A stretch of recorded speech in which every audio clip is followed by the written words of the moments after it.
Well, good evening, ladies and gentlemen. Welcome back once again. This is round 4 of the Alliance Sim Racing V8 Supercars Season 3, making its way, of course, to a track that needs almost no introduction to anyone who's ever seen any racing anywhere on YouTube, on TV.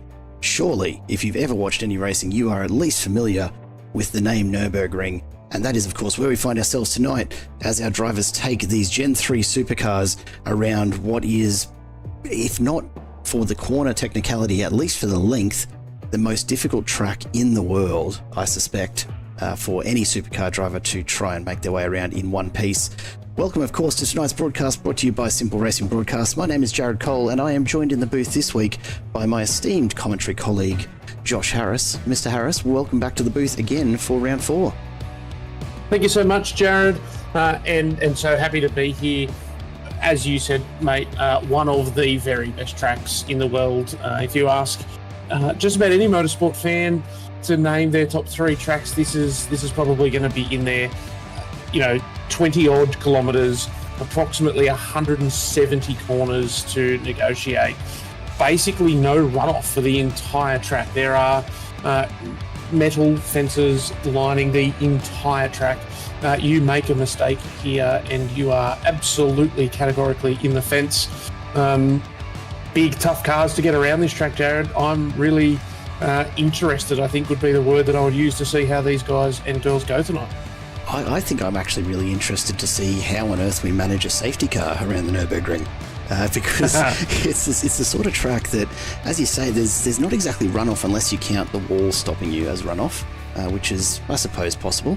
The surface of this track is one of the most challenging that I think you'll come across anywhere at all. The track conditions are, to put it mildly, pretty atrocious. And considering the supercars rely so much on, let's not call them baby soft smooth type tracks, but certainly they're used to much better quality track conditions than the Nürburgring delivers. These drivers are going to have a real tough time just keeping the cars straight under power, I think. Yeah, I wouldn't disagree with that. There's no doubt these new Gen 3 cars, they're built around mechanical grip. One of the things that came out of the design of these Gen 3 cars was to get rid of all of that downforce, make it easier to follow, rely on mechanical grip. They are incredibly softly sprung because they are under-tired. So you really do rely on the car to do the work for you. It's not just big wings holding you to the ground. So you make a good point. I have done a few laps around here in a supercar. It's not easy. Having said that, though, laps around this place aren't easy in any car. So, these guys and girls will be up for the challenge tonight. It's going to be fantastic racing. But I think getting a prediction out there reasonably early, my opinion on this race would be that the person who has the fewest incidents is going to be up the front. There's no doubt that skill and your ability to put together a good lap time are important, but with only 4 laps of such a long track in each race, there's no doubt that the ability to keep the car on the track is far more important than the ability to put a couple of fast laps together. Yeah, it's a really interesting race format for this evening. 2 races back to back, 4 laps, which, if you didn't know anything about Nürburgring, if you are tuning in for the very first time to watch this evening and you've never seen the length of the Nürburgring, that track map is not a poorly attempted version. It's just that we're trying to fit 170 corners into the size of a track map that usually holds about 15 to 20. The length of a lap here, 25 Ks, this is effectively back-to-back mini Enduros. We've got 2 100K races tonight, and just to make life interesting, a single compulsory stop across the evening. So whether a driver wants to take that in race 1 or race 2 is entirely up to them, but every driver must make 1 compulsory pit stop at some point across those 2 laps. Really, really different approach to setting some conditions on the race format for this evening, and it will play into strategy in a big way, particularly when you consider that you're only going to have an opportunity to duck into those pits once every 8.5 to 9 minutes, depending on your pace. So you're going to have to be thinking a long way ahead, and if you do decide at the last minute not to take that pit stop, you've got an awfully long lap ahead of you to regret it, if it would have made all the difference. Good evening, of course, to Simon Haynes, who joins us in the chat. Not racing tonight, Simon, is a disappointment, and I do acknowledge your your comment on the either case. There's a whole backstory there. If you're not in the Discord, folks, make sure you get into it. We had some, let's call it banter, shall we, Josh? Around the race format tonight. That's fair. Yeah, absolutely, mate. I think that's a fair way to put it. But yeah, you hit the nail on the head. What an interesting way to go racing. One pit stop across two races. Two ways, I guess, that you could play this out. In my opinion, either dive in early in the first race, get some fresh tyres and try and push forward, or probably the safer way, and potentially how I would approach this, is really hold on as long as I can, just in case I have an incident and I need to dive into pits and do repairs. The last thing that you want to do is have to pit a second time. So I'd probably run it out as long as I can, and maybe the third lap of the second race, dive into pits, do that stop and get going again. Hopefully for the only pit stop of the night. Fingers crossed indeed. Hey, we'll talk qualifying in just a second. We're just about to get underway on track with the qualifying session, but taking a look at the championship standings, and Accelerate Sim Racing continuing their dominance at the top of the table, with Visma and Spriggs both out in front ahead of Matt Vanderkraan. As we load on into the qualifying session, Stephen Varga not far behind though in P4. So the Angry Birds and Quantum Racing teams are both in amongst it. Gary Buckland maintaining his P5 ahead of Dean Logsdale. Then Stephen Tonkin, Dane Nothderf, Troy Sipple and Damien Cairns rounding out the top 10. And a litany of names that you're all too familiar with. Jim Capronis and Trav Hunt start the second half of the page there. James Hardy and Damon Fisher ahead of Michael Schroeder. Then Chad Vigor, Jeff Thomas and Peter Sattler rounding out the top 18 on your screen. And look, not a huge amount of points between them here, Josh, but certainly starting to get a bit of separation with those top 4 or 5 from the rest of the pack. Yeah, absolutely. Some really tight battles throughout there. A number of little packs forming. But my opinion on the championship race at the moment is absolutely that. There's not much point talking about it until tonight's over. Tonight is a real wild card in the calendar, and has the ability to make or break championships, with it being such a huge track with such high consequences. I would really hate to see anyone have a bad night, but I think that it's inevitable that there's going to be people in the fence, and it'll be very interesting to see how the championship looks at the end of tonight, because there is definitely the potential for big changes. Absolutely, and we've got some support for Team AJR in the chat. Tim Lawson joins us again. Good to have you back with us, Tim. Let's take a look at qualifying, which is just getting underway now, and I'm not sure what's happened to our championship screen there. We'll just do a quick reload before we do have a look at the qualifying run, because of course tonight's qualifying, it's going to be really challenging for these drivers, because we've got a 10-minute qualifying session, and only you're going to take 9 minutes in a lap, I would think. So despite their best efforts, they're only going to get really one run at this.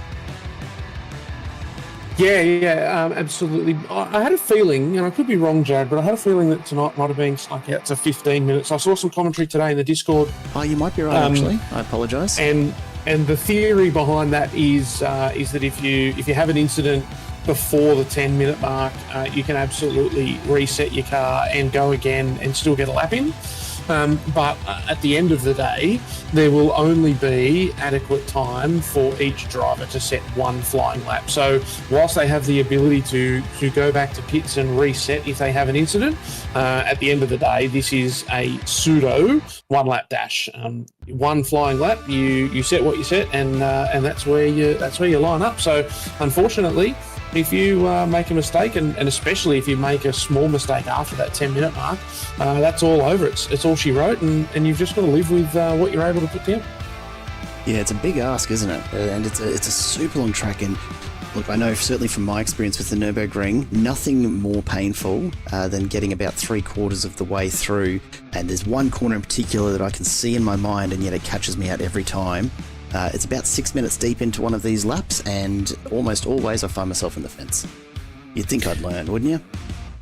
It's a difficult track to learn, Joe. There's a lot of corners, but you make a really good point. There are so many corners on this track that it is absolutely a memory game. To be fast here, you have to know every single corner. I was only thinking about this a little while ago today.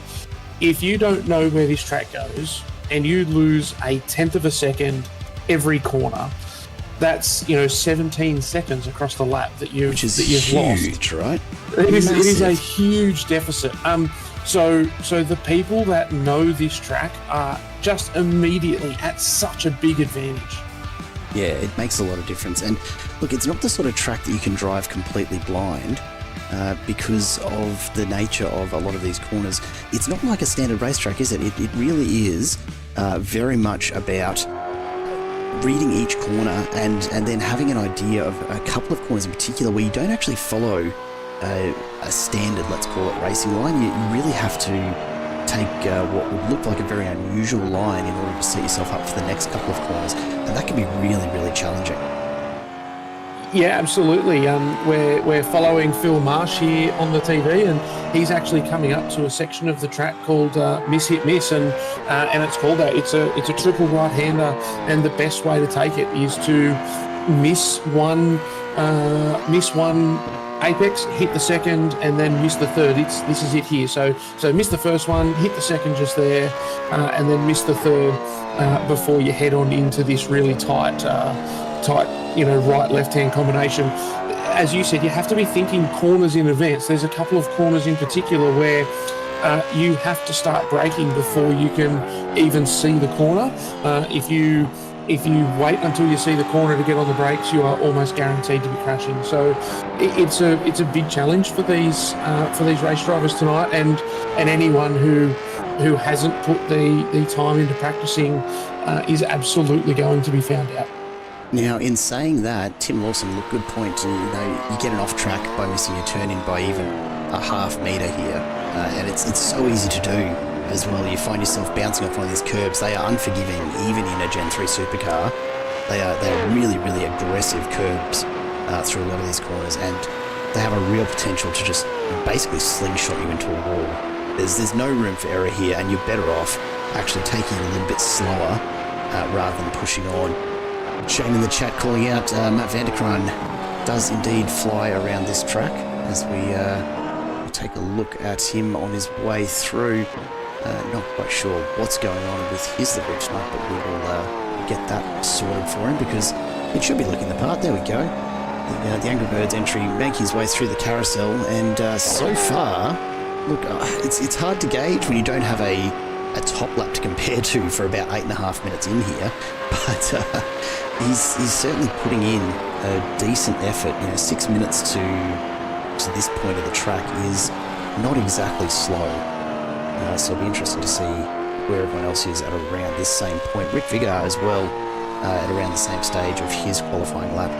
It's one of those tracks where usually I'd be an advocate for open qualifying. I think it's always a lot more interesting having all the cars on track at once and going at it. But really, Nürburgring, I think it's too long of a lap and too many blind corners, too many potential corners that could cause issues if you come around and find a car sitting sideways. I think it's only reasonable to do this as a solo, and it's the only track in the iRacing calendar that I would make that argument for. Well, it's a fair argument. The point that you make about the potential for someone else to ruin your lap is pretty valid, Jared. I can't disagree with it. I'm a sucker for open qualifying though, and really trying to find your way around this track, even when there are other cars on track. One thing that I will say is I am confident that we are past the point of no return. So the folks on track, they are going to have to complete this lap, and as we start to see those times roll through, it looks like Van der Kraan's probably the farthest down the track. We'll probably get his time first, but as those times roll in, that's what we're going to be locked into. Absolutely, and look, pay no attention to Rick Vigar's time sitting there. He has started his lap and then I think has elected to just sit on out of it, and fair enough too. We'll keep an eye on Van der Kraan. He's going to be the first to cross the line at the stage with Hoffman not too far behind.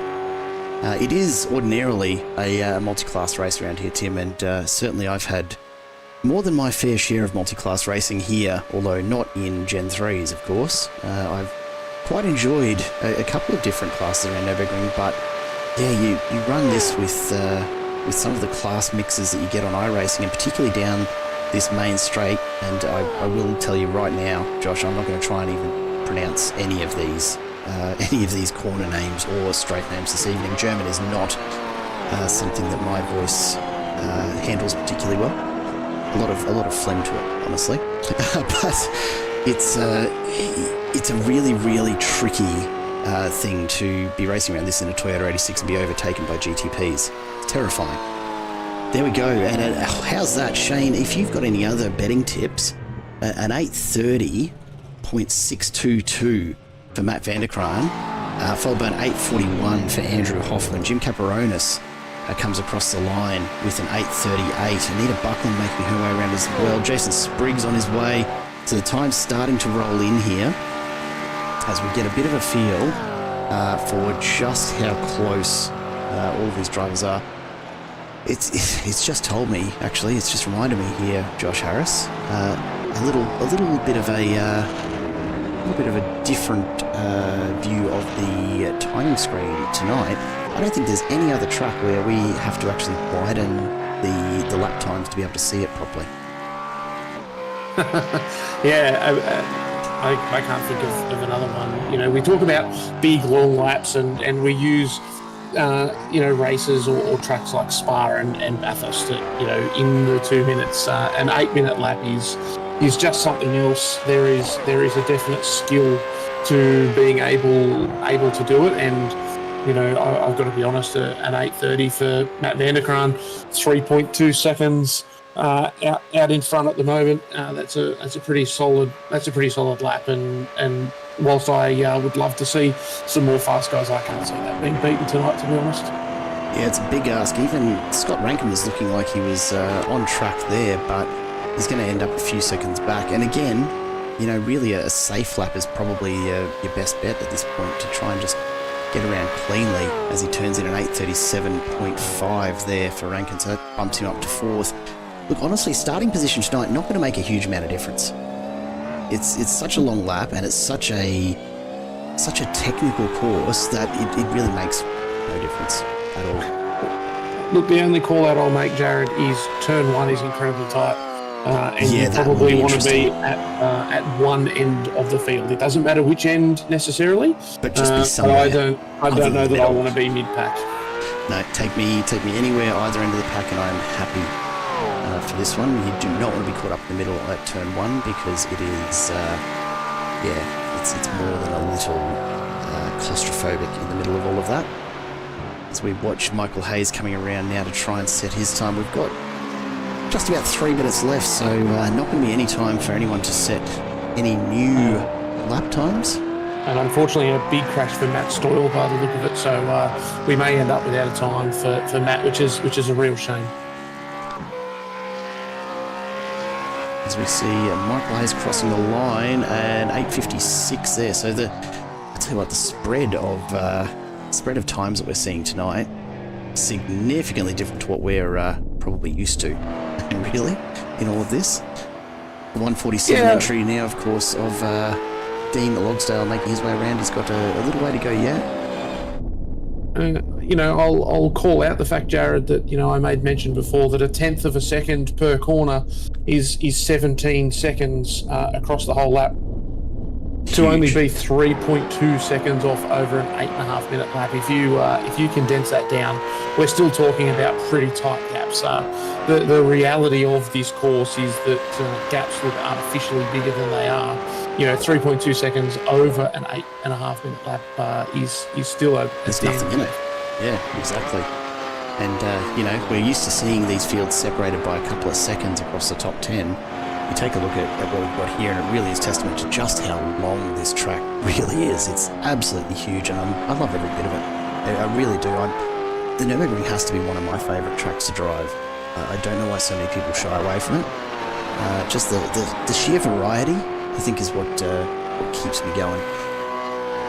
Yeah, I would hazard a guess that one of the reasons that people shy away from it is really around intimidation. And intimidation based on the length of the track.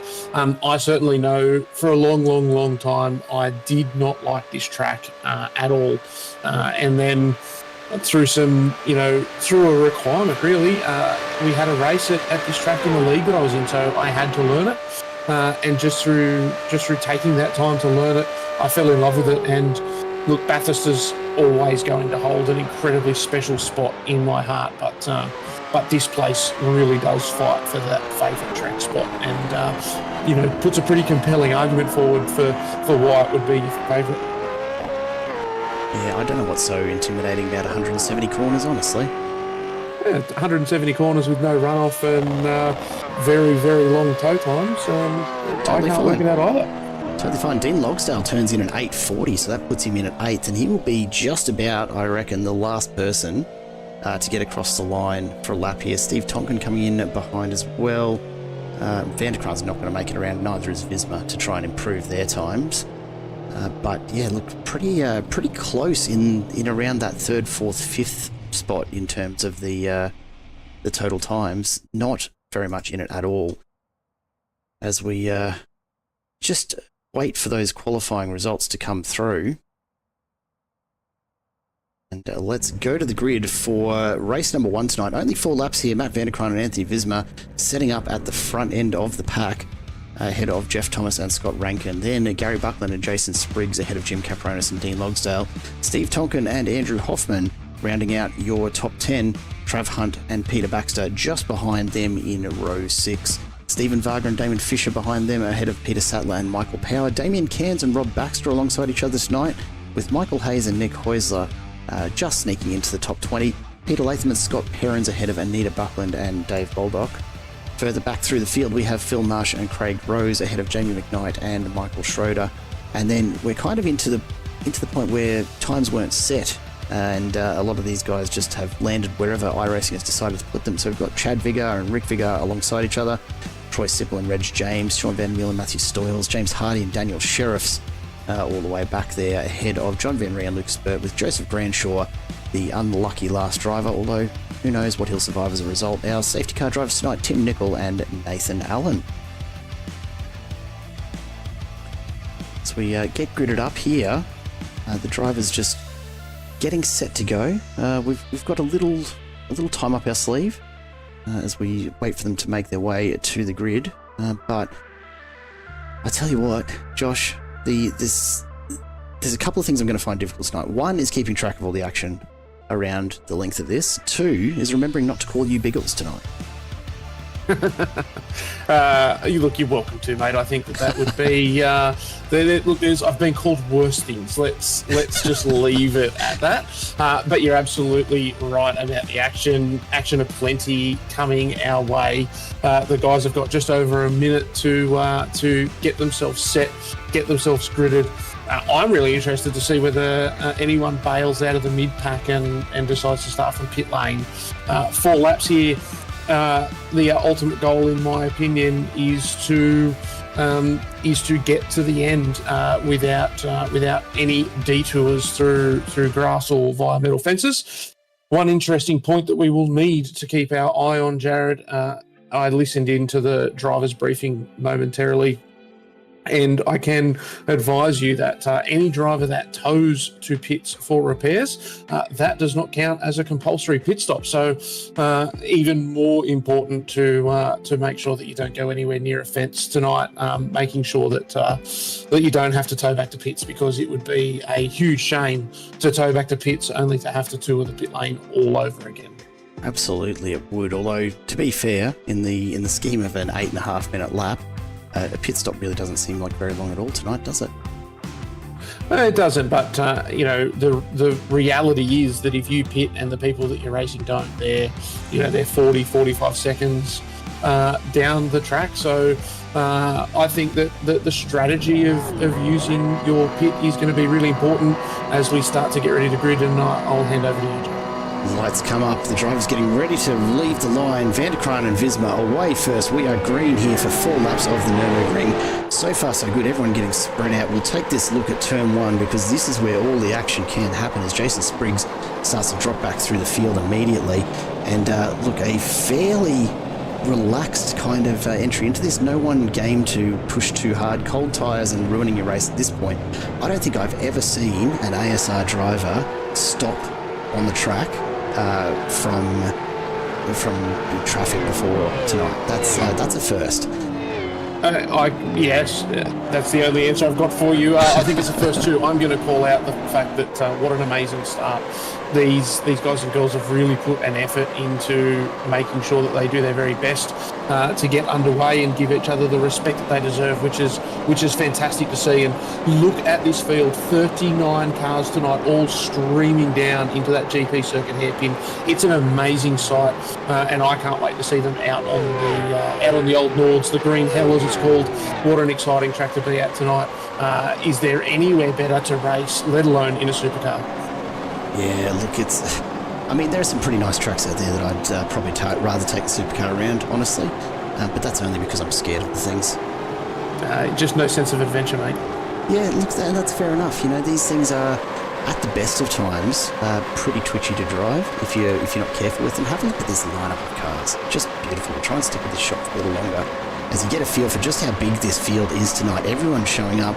Not too many sore heads amongst them, I don't believe, from the Daytona 24 across the weekend. It's just a lot of cars getting into this, and my fear here is that we're going to have one incident that brings them all back together. Having these 39 cars compact into a small section of the Nürburgring could be interesting. And they're certainly not holding back on the pace. You see these drivers starting to open the throttles now as the tyres get a little bit of temperature into them. And after all the movement around, Matt Van der Kraan finds himself down a couple of spots, or down one spot off the line. Jeff Thomas out in front right now. Van der Kraan and Visma behind, and then Scott Rankin not too far behind that. As we see them coming down the flip cut section. That's about the only one I can remember here, honestly, Josh. And I'll call it out, Jared. These cars actually get air over this little rise here, so straight into one of the scariest parts of the track, no doubt. That is, fifth gear, well over 200 kilometres an hour, and all of a sudden the supercar's got all 4 wheels off the ground. It takes a lot of bravery to get through that corner rapidly, let alone close behind the car in front. As we see Van der Kraan start to think about a move, unreal passing opportunity here, so he's thrown it down the outside. Unfortunately not going to be able to get it done, but it looks like Visma's going to take the opportunity with the door open and go kicking it down and dive straight in there. Really fast run now down towards the compression, and probably one of the most difficult braking areas coming up. So these guys in the wall. Van der Kraan and Visma into the wall, backs in, that takes out Scott Rankin as well. So unsurprisingly, here comes the rest of the cars. This is going to be absolute chaos as we try and get a better view. Have a look at the damage here. Everyone coming down at absolute top pace. This is going to be a huge incident. These drivers trying the Tom Cruise move here and just pushing it through the smoke, but just a stack of drivers taken out in amongst all of that. I can't even begin to name them all. Have a look at that's Visma's car with the front right wheel sitting almost completely detached. A huge incident as these guys try to get back underway. That's changed the look of this field entirely. It has, and Jared, I'm just going to call a couple of things out. So virtual safety cars tonight, all cars have been instructed to engage their pit limiter, so no physical car out on track, but what a huge number of cars involved. And I made reference about 10 minutes ago with regards to the fact that on this track there is a couple of corners that you have to brake for before you see them. That corner where we saw that incident, that's one of them. So to describe it to our viewers, you come through a section of the track called the compression, and the compression is almost at the top of 6th gear. You're doing 250, 260 k's an hour, and you hit the bottom of a gully. Huge amount of weight and load goes through your suspension. And as soon as the car is settled on the way out, you have to start to brake because you've got a blind left-hander, and to actually get it at the right speed, you have to ride a curb that you can't see until you have fully committed to the corner. And what's happened there is, as that crash has unfolded, car after car after car has arrived on scene through the compression at full speed, and as they've looked up, basically, there is just cars everywhere, and there's just not enough time to react. This is a track where if there is a crash in front of you, there is absolutely nothing that you can do sometimes. So I'm here to tell you, I'm listening into race control. There is so many drivers that have just lit up the radio. I don't know how they're going to get these cars. I don't know how they're going to get these cars back. There's going to be a huge amount of towing. And to give everyone at home a bit of an understanding about how iRacing works, a tow back to pits is longer than a lapse time. So these guys are going to be up for a 10 to 12 minute tow at least. And then after that, they can get their repairs done and get back out on track. I don't know how many cars it is, but we are looking at probably somewhere in the vicinity of 10 cars, race over, race done, see what you can salvage and get back for race 2. By my count so far, believe it or not, only 5 that have actually towed. Have a look at Anthony Visma, who's dragging, see the sparks coming off the back of that thing? That is him dragging the front right corner of the chassis. And this gives you an idea of just how long the tow is. He would rather drive that car back to the pits in that state than tow it. Green, Jared. Green. Cars are back under race conditions. They've been told that they can release their pit limiter and go back to racing. So straight away I'm seeing moves up and down the field, and straight away another incident. Car 666, James Hardy has been put straight in the fence. Yeah, it's look, he's managed to get back underway again, thankfully, with just a few scrapes perhaps. And Phil Marsh in P25 is in the fence as well, Jared. Facing the wrong way there, so hopefully he can get that going again. And looks like not too much damage on it, but have a look at the debris strewn across the track there as well. So he's trying to get it back underway. What a place to have to try and U-turn, Nürburgring. Very easy, like you could almost get hung up on those curbs and get stuck, completely beached. Up the front, a very different story to what we were looking at just a short time ago, with Thomas Logsdale and Spriggs now leading this race. And yeah, wow, what a start to this 4-lap race around the Nürburgring. Let's go back and take a look from the simple chopper at the crash that really started all of this. So you can see Van der Kraan just getting very sideways, contact there. Van der Kraan goes backwards into Rankin, and Visma finds himself in the middle of the track. Was that one of the Bucklands that got taken out there? Might have been Gary Buckland, I think, that got caught. And Visma just getting spun as all of his cars come through it at absolute full tilt. Matt Van der Kraan sitting further up the track. He's managed to get it moving, but then, of course, further back, you've got poor Gary Buckland just sitting there. Smoke pouring out of the Angry Birds entry. I think that might be Nick Heusler, who is just completely... Have a look at Visma just crawling in there. That was brutal. It was brutal, but I'm not going to point fingers at any one of the drivers there. The initial incident caused by it looked to me like Matt Van der Kraan put the squeeze on the way into that fast left-hander. It's a really important corner, and he was just trying to open up the corner as best he could, and unfortunately a little tangle. But at this track, I mentioned it early, a little tangle has huge consequences.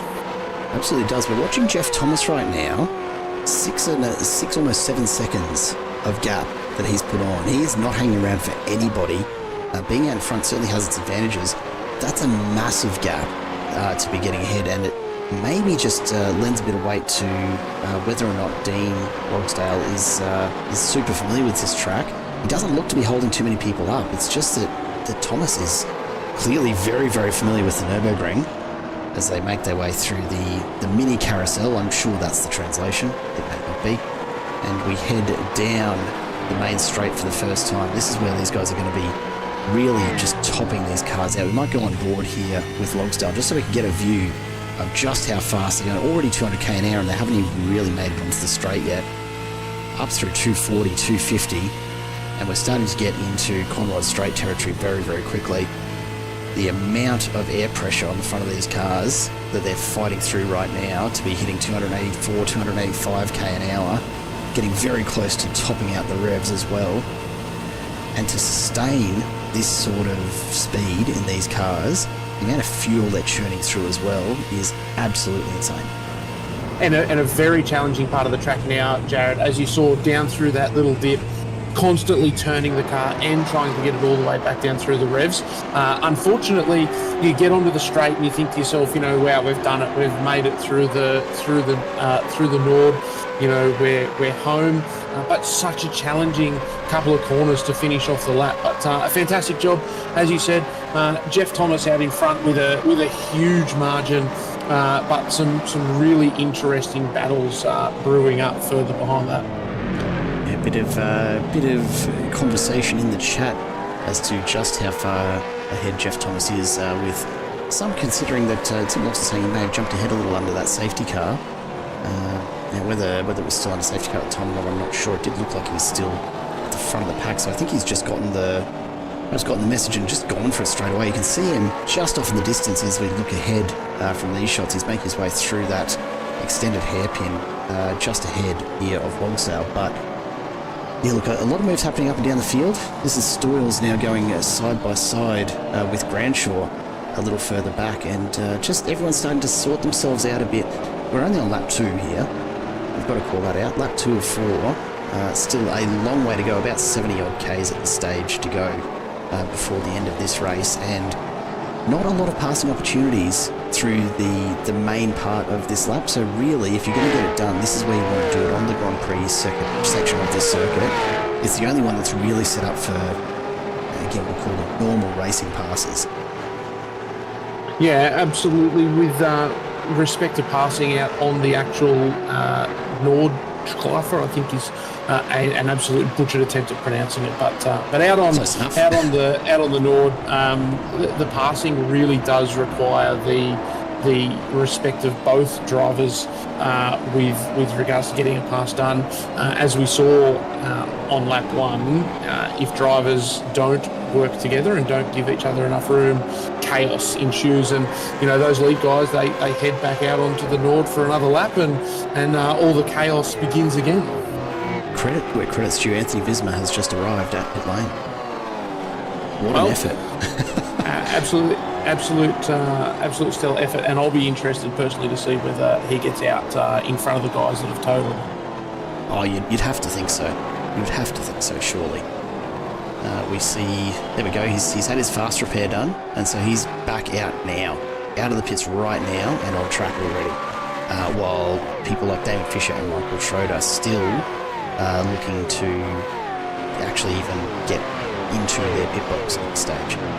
So the pit times for those drivers who did tow, just for interest, Jim Caparonis had a tow there. It took him a total of 7 minutes 57 from tow time to leaving the pits. 8:03 for Steve Tonkin, 8:12 for Gary Buckland, Nick Heusler 8:17. Michael Schroeder's just on his way out now, so one of the quicker tows there. It's going to be about 6 minutes 30 by the time he gets out. Damon Fisher, 8 minutes 40 and climbing, so a long wait for him. We're watching the battle here with Sattler being chased by Trav Hunt, and just ahead of them, Varga and Rankin. So some very quick names indeed. I don't know how familiar they all are with the Nürburgring, but at the pace they're pushing here, again, the risk is huge. That's a bold move from Rankin. Not a lot of room there, as you can't follow a normal line through there either. Thankfully backs it off and we don't see another incident so soon after the first. Although that was, at this stage, about 10 minutes ago. It doesn't feel like it at this track. It never does. No, it doesn't. Time flies when you're having fun, they say, Jared, and there's nowhere that's more fun than here. And a bit further back in the field here, looking at the battle for 16th, 17th, and 18th, I think that is. These guys and girls, I call that out. Anita Buckland was involved in that, doing a fantastic job. But back up the front, battle for fourth. It is brewing. Scotty Rankin really putting some pressure on there, and this is a pressure track and so hard to pass. So not only is it a pressure track, but it's also a patience track. And the way that Scotty Rankin's going to get this done is to just do his very best to stay as close as he can behind Varga, and there will come a time where Varga will either make a mistake or there's quite a fast section track coming up just after this, and it's an unreal opportunity to settle into the toe and see whether you can make something happen. But big oversteer moments on the exit, lighten up the rear tyres, is absolutely not going to help Scotty Rankin there. And this is one of the things about Nords, right? The strategy move to play is actually not to pass through the entire lap. The strategy move here is to stick absolutely to the back of the car in front like glue and do it all the way to the last lap, where you get the toe down that final straight and you make your move there. That's about the best move. Now, it does rely on a couple of things, namely the person in front of you being quick enough to take you up through the pack as well. And as we see, Thomas still out in front by 7.5 seconds and change. You're going to have to put in a huge effort to manage that. Scott Rankin now looking for the move, really just, as we say, glued to the back of Stephen Varga, and that's not a bad place to be at all. Taking a big look up the inside there, but again, the passing opportunities through any of this section of the Nords, it's just not on. You're just not going to make it happen, barring a mistake from the driver in front. It's an absolutely fantastic play, though, in a supercar to make it look like you're going to make a move and try and get in the mirrors of the car in front, make them make a mistake and be able to capitalise on it. Because we've talked about it a couple of times now, Jared. These cars very, very hard to pass in. So being able to force an error is probably the way to go about making a pass. Yeah, it really is. Just fill the mirrors up, put the pressure on, and hope that someone just clips a curb too hard or has to correct in some way. Hardy moving down a couple of spots back in 17th, 18th. It's a long, long way around this lap, so trying to keep an eye on all the moves is always good fun, as we see Vanderkraan going past. How often do you see a pass happening through the carousel? Not very, but it's a good move if you can make it happen. Absolutely. Watching Joseph Branshaw here trying to catch up to Vanderkraan. He's gone off. Again, we talk about pressure and being pushed wide and trying to recover. Look at how much time it takes to recover from a little bit of an off track there. You just end up bouncing around all over the place, and all of a sudden Joseph Branshaw drops back by a couple of seconds. Further up in the pack, Vanderkraan, though, continues his drive towards Anita Buckland. And if we jump back up to the battle with Varga and Rankin, these guys still going at it. Rankin, again, quite comfortable to just sit in behind. These two, though, have left behind Sattler and Hunt, as well as Baxter and Vigar, and they're now looking to reel in Dean Logsdale and get him involved in the action here, make it a battle for third instead. Yeah, look, and as you called out a couple of minutes ago, these guys almost back at the Doddinger straight, and they will, the trick here for Vargs is going to be to get away so that he breaks that toe, but I don't see it happening. So it's going to be a fascinating shot, and I'd love to ride on board with Scotty Rankin and just watch that toe in effect down the Doddinger, because it takes a little while to happen. But once you get that advantage, the speed differential at the end of the straight is pretty significant. So you'll see it here. Huge long straight, massive top speeds as we talked about before, and it does take a while, but the trick now is to tuck in behind, and you can see the cars just slowly moving backwards and forwards across the track, and the reason for that is they're just ever so slightly trying to break the toe, but now you can really see that those times between each car are starting to drop, and Scotty Rankin is definitely in the toe now, but I think that Varg's just close enough to Logsdale that it's not going to be a good enough toe. I think he might just crack 300. There we go, 300k an hour before he gets on the brakes. Now, to give you an idea of the impact of that toe, when we watched that the first time around, and I forget now who we were on board with, but the first time around we were topping out at about 292. So, 10k an hour doesn't sound like much, but when you're trying to make that pass happen, it can be all that it takes. As we see, Lucas Burt looks like he... What's happened to Lucas Burt? It's actually just a connection issue by the look of things. Unfortunately, Lucas Burt did have a bit of an accident earlier, so I'm not sure whether there's been some connection issues, but it looks like he has been removed from the server as well. That is unfortunate. Jamie McKnight goes into the pits there, so maybe getting his compulsory stop done. Remembering that, of course, there's one compulsory stop around this. Now, you'll pretty comfortably get your 4 laps with 1 tank of fuel out of these cars. I say pretty comfortably because it's probably a bit closer than you'd like, but it might actually require a bit of fuel saving if you're not careful, right? I'd have to do the math, but these cars have got an enormous fuel tank in them, Jared, and I would expect that with a full tank, that these things will very comfortably get through the 4 laps. Yeah, I'm trying to do the numbers right, because what we've seen in some of these other races, I'm thinking about Winton recently. We saw a 75k race there, and everyone did that pretty comfortably onto 1 tank. I don't know how much people had left. The 150k distances are where you definitely need to refuel. It'd be close. And of course, Nords is not exactly a regular track in terms of being able to fuel save quite as much, because you've got such a hilly terrain to make it through. You actually end up using quite a bit more than you would around the same distance of a standard track. So it's going to present some challenges. I don't think fuel will be an issue for these guys tonight. I'm sure they've done the maths on what they can get around here without having to stop. But it's just one more thing as we see Rankin running in the very fence wide. there. Yeah, just pushing just a tad too hard. There we go. Tim Lawson says 19.5 litres per lap for a Gen 3 supercar. So it'd be close to a full tank, wouldn't it? I will just do the math really quickly. So 78 litres, it's actually not. These things are at full capacity. You've got 133 litres, I think it is. So not even close. These guys will be absolutely fine. They will have put enough in that they can get stuck into it. And there we see the huge air that these cars get as they come up over the rise into floodplaats. I'm here to tell you from the driver's seat, that is pretty scary. It massively upsets the car, and a fantastic piece of driving there to keep it all under control.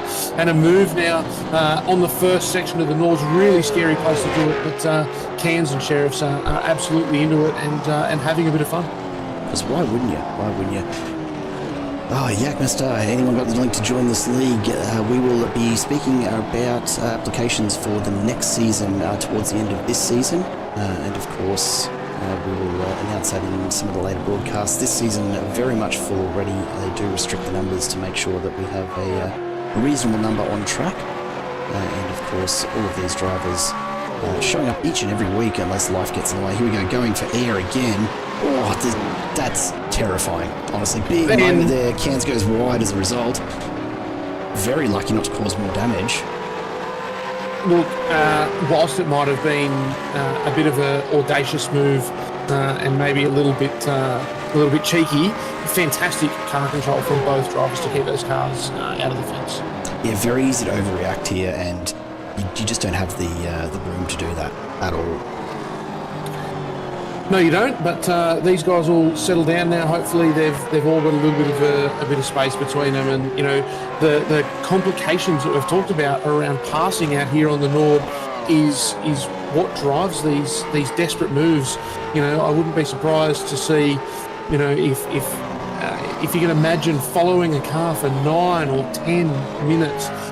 Only to get to the GP circuit and not be able to execute a pass, and you head back out onto the Nord, and it's almost depressing. You're resigned to the fact doing again. So you do get to this point, lap 3, we're over halfway, we are on the countdown, and you really do start to get to a point where you think, I've got to run here, and I just need to take it. And unfortunately, it can turn pear-shaped all too quickly. Absolutely can. Let's go on board for just a moment here with Scott Rankin. watch just how much work goes into the wheel here. Even through this fairly simple set of corners, just the minute adjustments required to keep the car going straight. It's a big ask, and this is not even a particularly technical part of the track. We might come back and have another look at this just as you get into the first part of this edge of the circuit, where it is incredibly bumpy, just as you come off the GP circuit. It scares the hell out of me every time, and I'm not pushing anywhere near as hard as these guys, that's for sure. What I will call out though, Jared, through that entire section that you watched, that was an uphill, incredibly high-speed run with a couple of corners in there that the car's incredibly unsettled in, and very, very easy to make a mistake and end up in the wall. So Scotty Rankin absolutely got that car dialed in. I know that these guys all use a fixed setup, but he's obviously very comfortable in it because that looked smooth, and as they say, smooth as fast. Absolutely it is, and we see them going through the carousel, an awesome shot just to capture both sides of it there, and we are getting closer and closer to another run down the Roger, and Rankin's going to have to look at closing that up. Varga's got some extra pace through here. Rankin's lost a bit coming out of the carousel, and it doesn't take much. As you said earlier, a couple of tenths might not be a big deal on a short track. You do it a few corners in a row here, and all of a sudden that gap just starts to climb. Let's take a look a little bit further back as Trav Hunt, just behind that battle, is closing in now on Logsdale, who's starting to lose a little bit of pace. Out in front, it did look like Jeff Thomas was perhaps being reeled in a little, but he's extended that again. So, it just keeps moving up and down right throughout. The field's getting very, very spaced out now. This is by far the closest battle on the track. Matty Parker wants to see Damien Cairns give that spot back. I can tell you he's absolutely not done that in the background. He's sitting there ahead of Sheriffs and Buckland by a good few seconds now, so fair's fair. And actually Damien Cairns about to make the move on Michael Hayes, and in the end getting it done fairly easy, though runs off track. He's got to be careful here. It's a high speed corner. It's one where you've really got to commit, and look, I haven't hit that one in the supercars, but the corner he's made the pass on there, you're really doing it at a fair pace, and then going uphill, it's a hard one to judge. It is. There's no doubt that Cairns has got a serious bit of pace here. I'm unsure just how familiar he is with the track. A couple of little mistakes on off tracks, but this battle for fifth between Logsdale and Hunt, as you said, by far the closest battle, although Rankin has ranged up on the back of Varga. So two-car battles here as they head out onto the Doddinger in just a moment, and that's absolutely, if you are the second car in those battles, you absolutely are stoked about it. We saw last lap a three-car battle really affects the toe because everyone gets in it, but I can assure you that particularly Rankin, he's up within 2 tenths, and that number is dropping very, very quickly.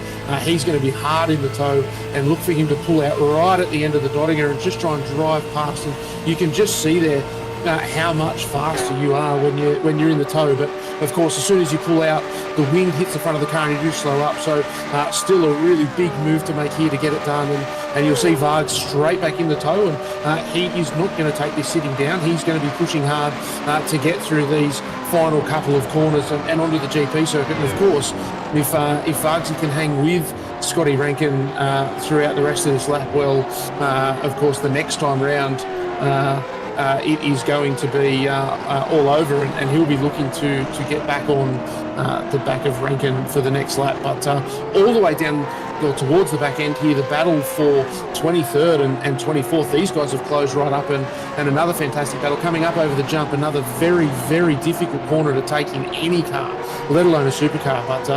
But these guys, Power and Baxter, really starting to get into a battle, and it's going to be exciting to see how these guys finish off the lap as well. Absolutely it is. As we take a look further up, Troy Sipple now going in and taking his pit, so that allows Van der Kraan through. So a couple of these drivers deciding to knock over that pit stop. Here we go though, Rankin and Vargas closing it back up again.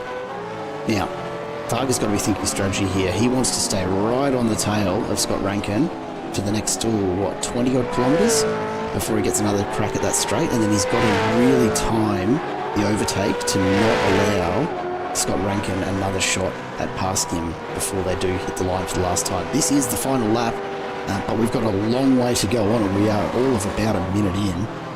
And yeah, it's a little way to go from here. Yeah, there is, but a couple of battles really starting to brew up. So it was only this time last lap that we commented just how far spread out the field is. But the battle for third is raging, and the battle for fifth is raging as well. Through past Logsdale, I think he's been playing that one for a little while and starts to pull away. Can Logsdale respond and stick with him further back in the field though? Visma's using the straight to really latch onto the back of Gary Buckland. Here he comes, making the move past Buckland, makes it look easy in the end. As it's not over yet though, Jared. Well, no, it's not. It's close through this corner. He's going to have to put some moves on to shut him down here.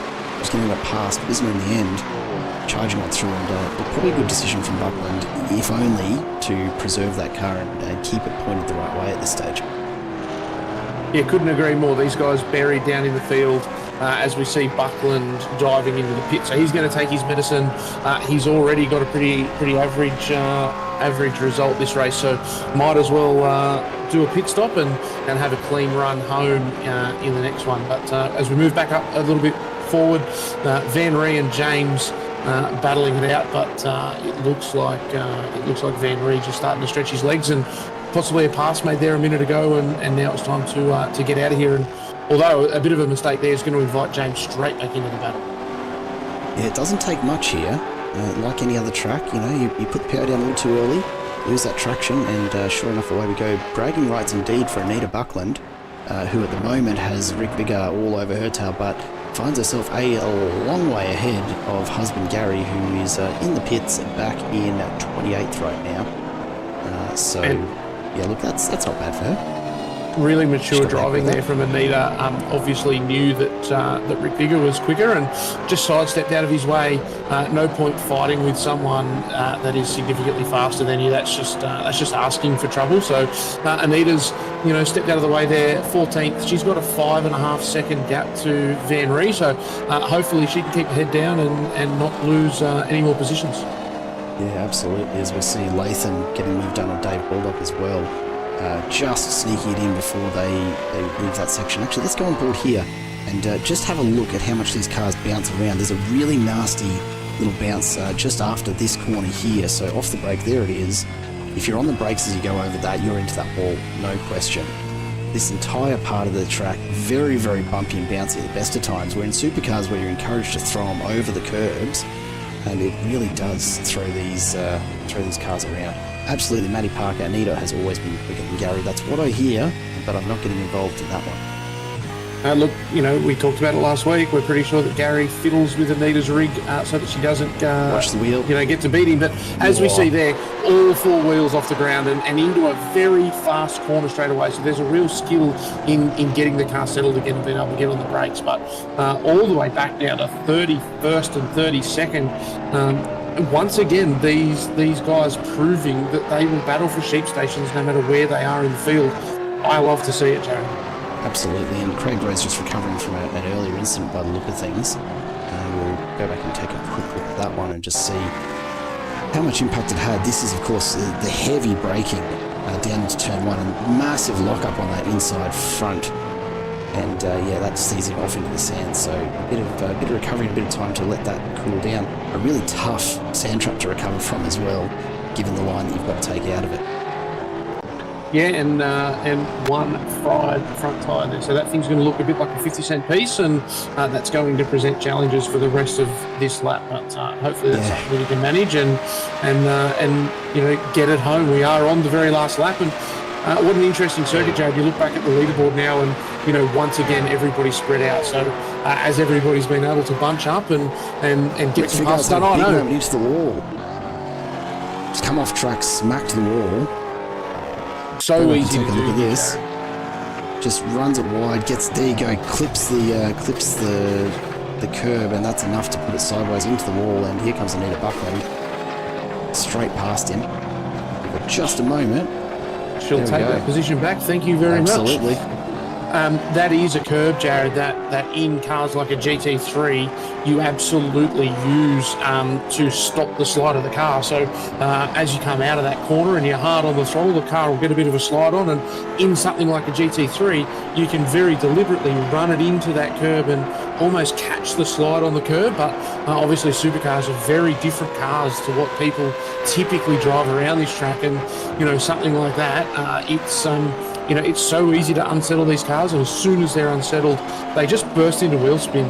These cars are so overpowered for the tyres that they've got on them, and such an easy mistake to make. And we see here James and Van Ree again going at it, only 3/10 apart, and such a fast part of the track here. So these guys will be having a lot of fun getting stuck into it. Have a look at this, a little moment there, and all of a sudden Branchell's into the wall. So he's gone off track, and that's caused some significant damage as these cars make their way past Rick Biggar, who's crawling it around right now. Dave Baldock just out in front of Daniel Sheriffs, and of course everyone looking to make their way past the wings clipped Angry Bird. As we see Dave Baldock now going side by side with Sheriffs. That's an interesting place to try and put a pass on. Sheriffs gets it done in the end, but geez, that would have taken more than a slight spoonful of courage to try and put it on through that series of corners. There's really nowhere that I look at on this track and I go, you know what, yeah, that's where I'd definitely pass. That's the easy part. No, it's not. It's about seizing opportunities that are presented to you, and that was definitely one, and a nice amount of respect shown there by Baldock to allow that pass to happen. There's no doubt that Sheriff's had a run on him. That's an incredibly fast part of the track, and another one where you can really take advantage of the toe. So fantastic cooperation between both drivers there. This is Baxter and Branshaw now continuing as they make their way through the carousel. Anthony Visma, so I'm coming through at the back of this trio. So he's done his compulsory stop for this race. And if we take a look at the field, I'd say, look, we've got from 35th through to 20th have all made their stops. We've got 15 drivers there. We've got about 20 drivers. Probably about half the field have taken their compulsory pit stop on this one. So that's going to have a real impact in our second race this evening. As we see the battle starting to close up just a little here, but in the end, just not enough. Here comes Thomas to cross the line, takes the win in race number 1 this evening. Spriggs just making his way around the corner, and Scott Rankin just behind them. Too fast for Vargs and Travis Hunt behind. So these guys all finishing their final lap right now. Dean Logsdale coming through for Team AJR in 6th, ahead of Peter Sattler from Angry Birds Racing, who finds himself a further 10 seconds or so behind. And then another 10 seconds behind that, Matt Vanderkran, who really recovered pretty well considering the issues at the start of the race. Yeah, I think it's a fantastic recovery. I'm not sure, I don't believe he's done his compulsory pit stop, so there is a little bit of medicine to take him in race 2, but a does look like great he has, drive. actually. Does look like he has. We've got one pit stop recorded for him, 38 seconds total, so I think that would have been, did he tow? That would be the big question, because if he towed, that's not a compulsory pit stop, but if he didn't, if he managed to get back around after that lap 1 crash, well, that's his compulsory pit stop out of the way, and a fantastic recovery drive. Yeah, big recovery drive required there, because it was a long way back, just a very, very long way back from where he was at the start of that. We've got a little way to go before the rest of these drivers make their way across the line. Damien Cairns will be the next one to make it. He comes across the line now in P10. Troy Sipple just making his way up onto the main straight now as well, carrying a little bit of damage there. Michael Hayes just rounded that front corner as well. And here comes Anita Buckland reaching the end of the Dodger. But just really, really consistent driving from Anita Buckland, and she'll find herself just get around this last corner without going sideways ahead of John Bennett-Ree, who's put himself into the grass chasing her down. And look, I think when you're that far ahead of your next competitor, it's probably worth pushing a little bit harder just to see what you can do. It really does show, though, just how hard that final section of corners is. You know, it's one thing to get to the end of the Dottinger, it's another thing to get to the finish line. And look at this, a battle all the way to the end between, I think it's Sheriffs and Hardy, but fantastic to see these guys continuing at it all the way down to 18th, and another battle brewing up side by side 19th. After 4 laps, 100 kilometres, 7/100th of a second between Baldock and Stoyles, side by side at the line. It's a fantastic thing to see these guys battle all the way. Really excited to see it. A couple more guys coming across the finish line now. We've seen Granshaw finish, Baxter finish, Visma's finished, and as we look here at a bit of a replay of Spriggs coming to the line. Just a couple more drivers to make their way across the line, and we will bring you the results of this one very, very soon, folks. But of course, the winner this evening, Jeff Thomas ahead of Jason Spriggs. You see Rankin in the background doing a little bit of swerving to celebrate, but we'll keep an eye on Rick And Vigor. I can confirm Rick Vigor has made it to the finish line with that car, so that's a fantastic effort. Idea. He has Huge done effort. really well to drag that car all the way to the end. Absolutely. Michael Power now just about to cross the line as well as he makes his way up for the final time in race 1. Nick Heuser not too far behind, and then of course Chad Vigor a little further down the straight.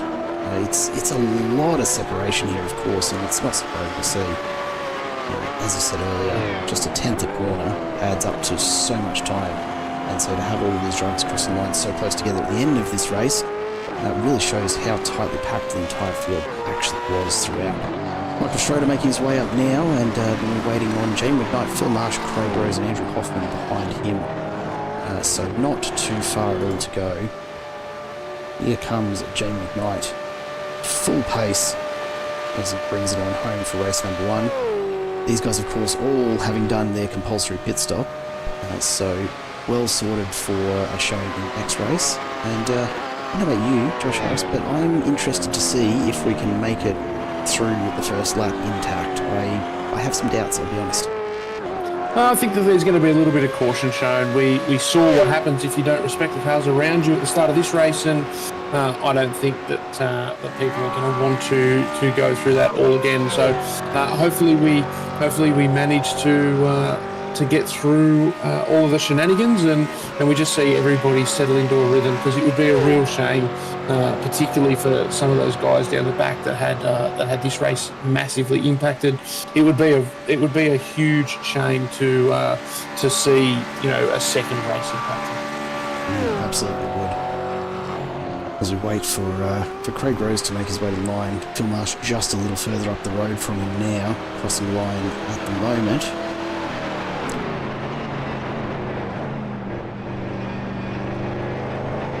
The last corner for Craig Rose makes his way around,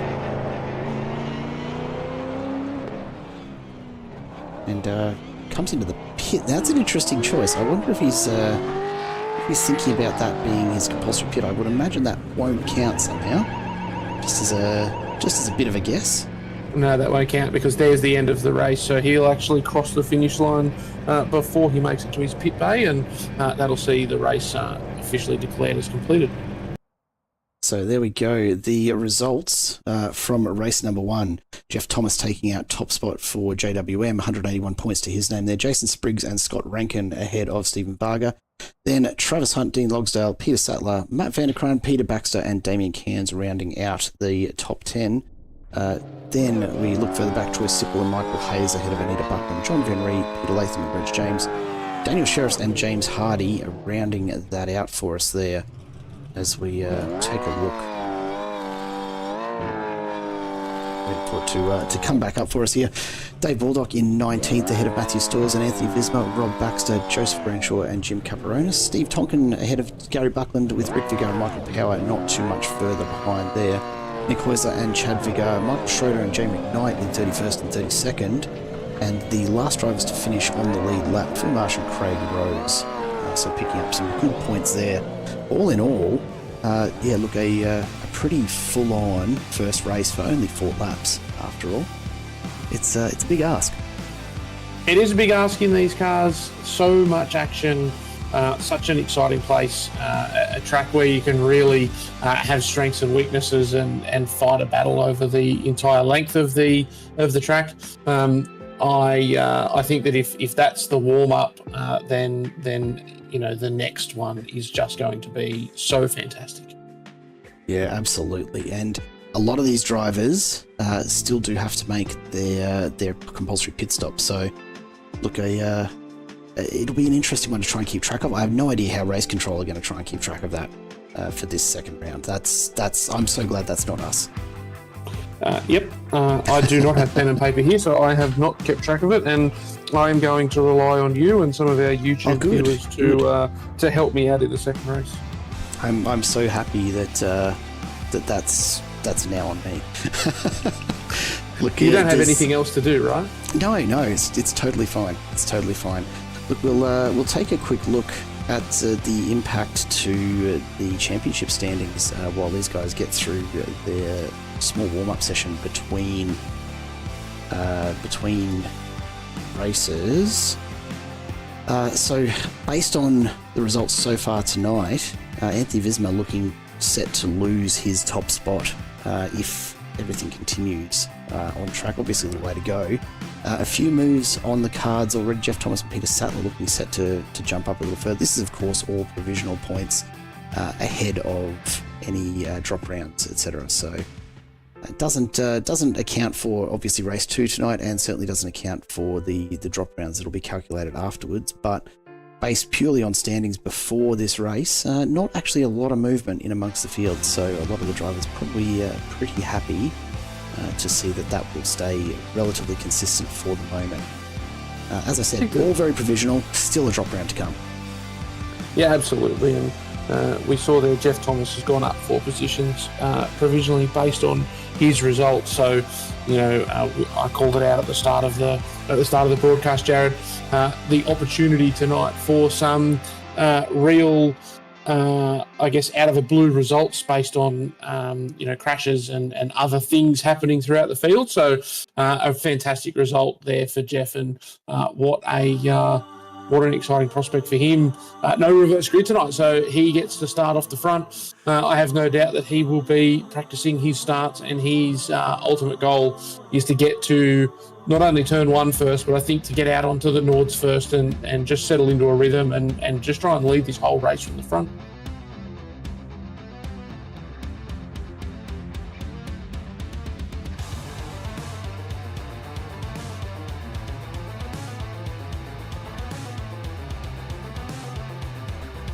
Apologies, a few mic issues there. The grid position, a largely irrelevant one, unless we do have a large incident like we saw in race 1. So we're just going to have to wait and see if the drivers have decided to take it a little bit easier this time around, or if it's full noise into race 2. I suspect it will, of course, be full noise once again, because that's just how we roll, right?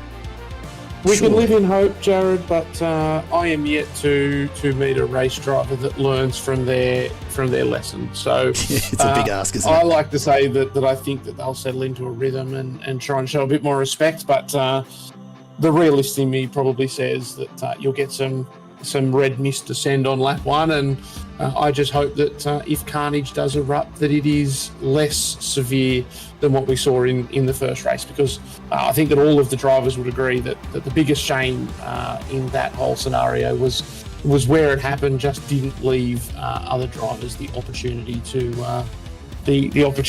miss it.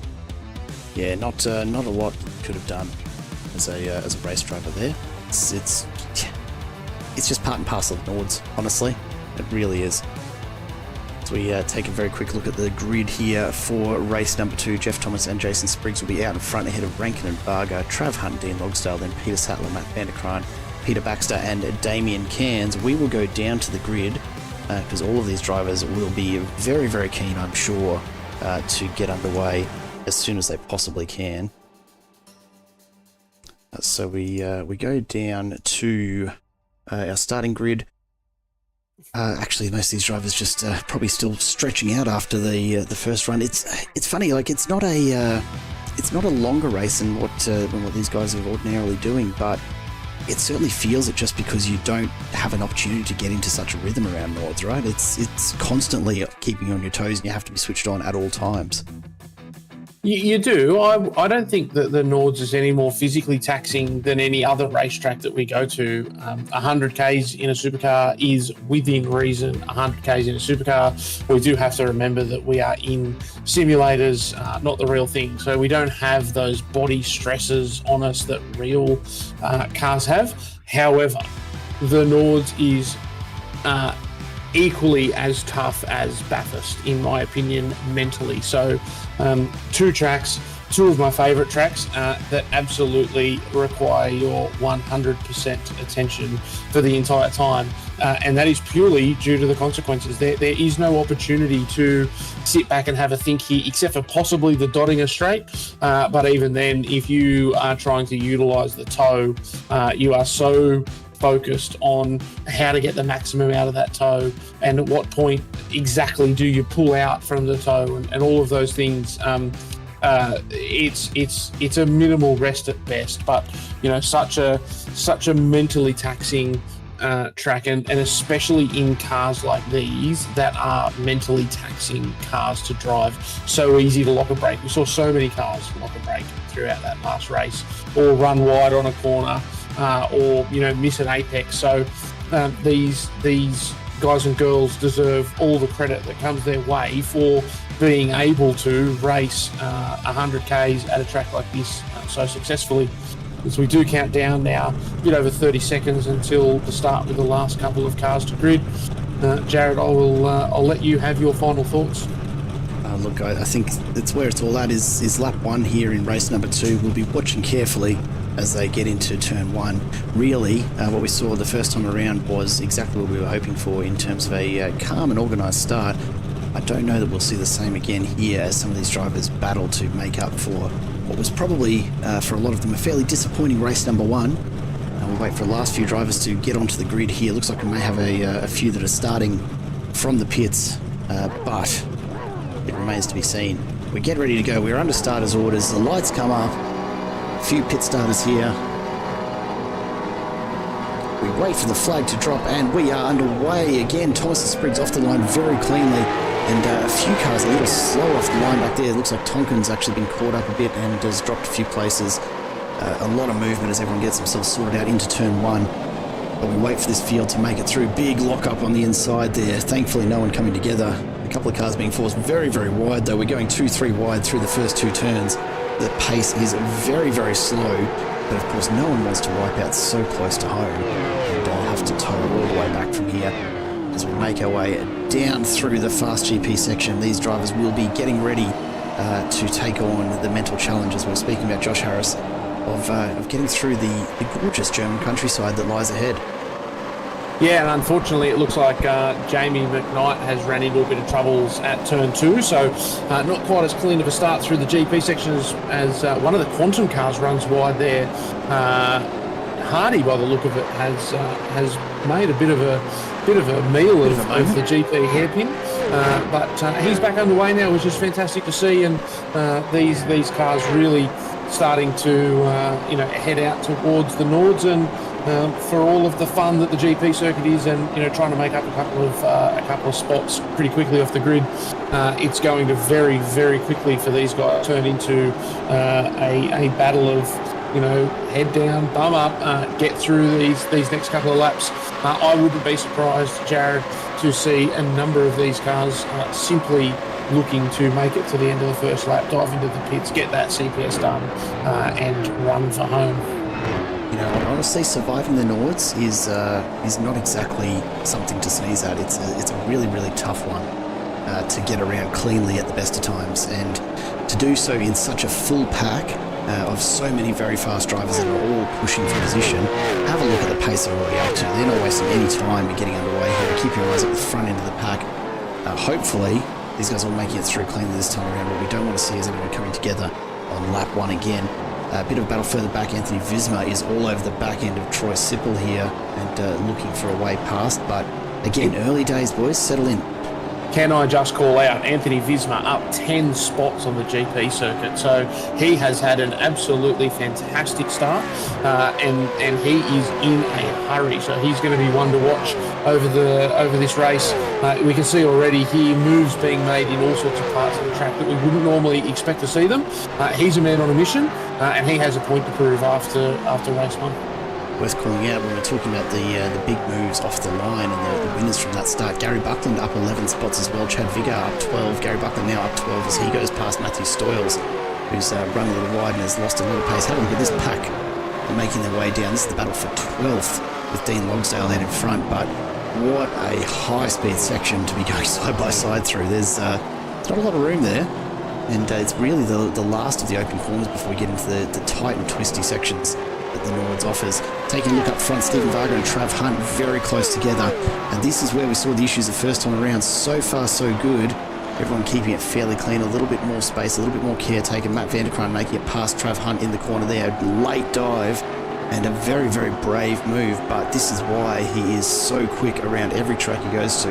Absolutely takes the centre approach. If there's a gap, send that car, and it pays off for Matt Vanderkraan make his way past Trav Hunt through, and again, an unorthodox part of the circuit. It is, but sometimes you have to take the opportunities that are presented to yourself, and at the end of the day, big stops, big braking areas, that's where to do it. And if you want to get to the front, there's only one way that you can get there, and that is to if you spot a door that's just been left ajar, you sometimes just have to kick it open and take what you think is rightfully yours. And to give Vanderkraan credit that is due, he does a fantastic job of it, and more often than not he gets that door open cleanly and doesn't come to blows. So it's fantastic driving. He's done a great job. The other one that I'll call out that we missed a little bit earlier, Steve Tonkin up 11 as well. So there is a group in the mid-pack that are hungry, and they are absolutely planning on driving to the front of this race. Rankin just struggling a little bit, and we see him drop back a couple of spots there. So Varga goes through. Vanderkraan is alongside. These guys coming into again, there's not many sections of this track I'd want to be side by side with anybody, no matter how good of a driver they are. Big lock-up from Rankin. He's going to be lucky to avoid the fence. Thankfully, saves it, gets up on the curb. That's going to cause an issue. He's gone straight across, bounces back across in front of traffic. This is going to be a huge incident if we're not careful. These drivers doing everything they can to pull him up. Rankin manages to roll on through. Trav Hunt, an unfortunate victim in all of that, as we see the rest of the field start to make their way through. I hope he looks like he's still running. Another crash in the background too. In the background, that's Daniel Sheriff's Michael Hayes maybe. It's getting caught up in that as well. Daniel Sheriff's is the one that's actually managed to hit. Is that Anita Buckland sitting backwards? No, Michael Schroeder, the unfortunate recipient of perhaps a little bit too much. That car's not going to turn around. Schroeder will be stopping where he sits right now. No slowdown either, by the way, so we managed to get through that without the need for our virtual safety car. Guys and girls are free to continue on racing, but once again, such a small mistake there from Scotty Rankin to start that whole chain of events. It is so easy to do, and unfortunately, as we saw in the first race, up on the ripple strip and just bursting into wheel spin, and just then we saw Dean Logsdale missing the carousel. It's costly. For those at home, for those at home who don't know, missing the carousel can add anywhere up to a second to your lap time just on that one corner. So it is a huge mistake when you miss that carousel, unfortunately.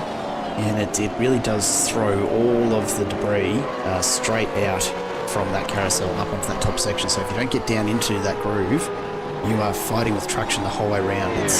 I think a second of lost time is probably generous, as we see Troy Sipple has a bit of a moment and Chad Viggar goes through, as does Steve Tonkin looking for the way around the outside. Can he pull it together?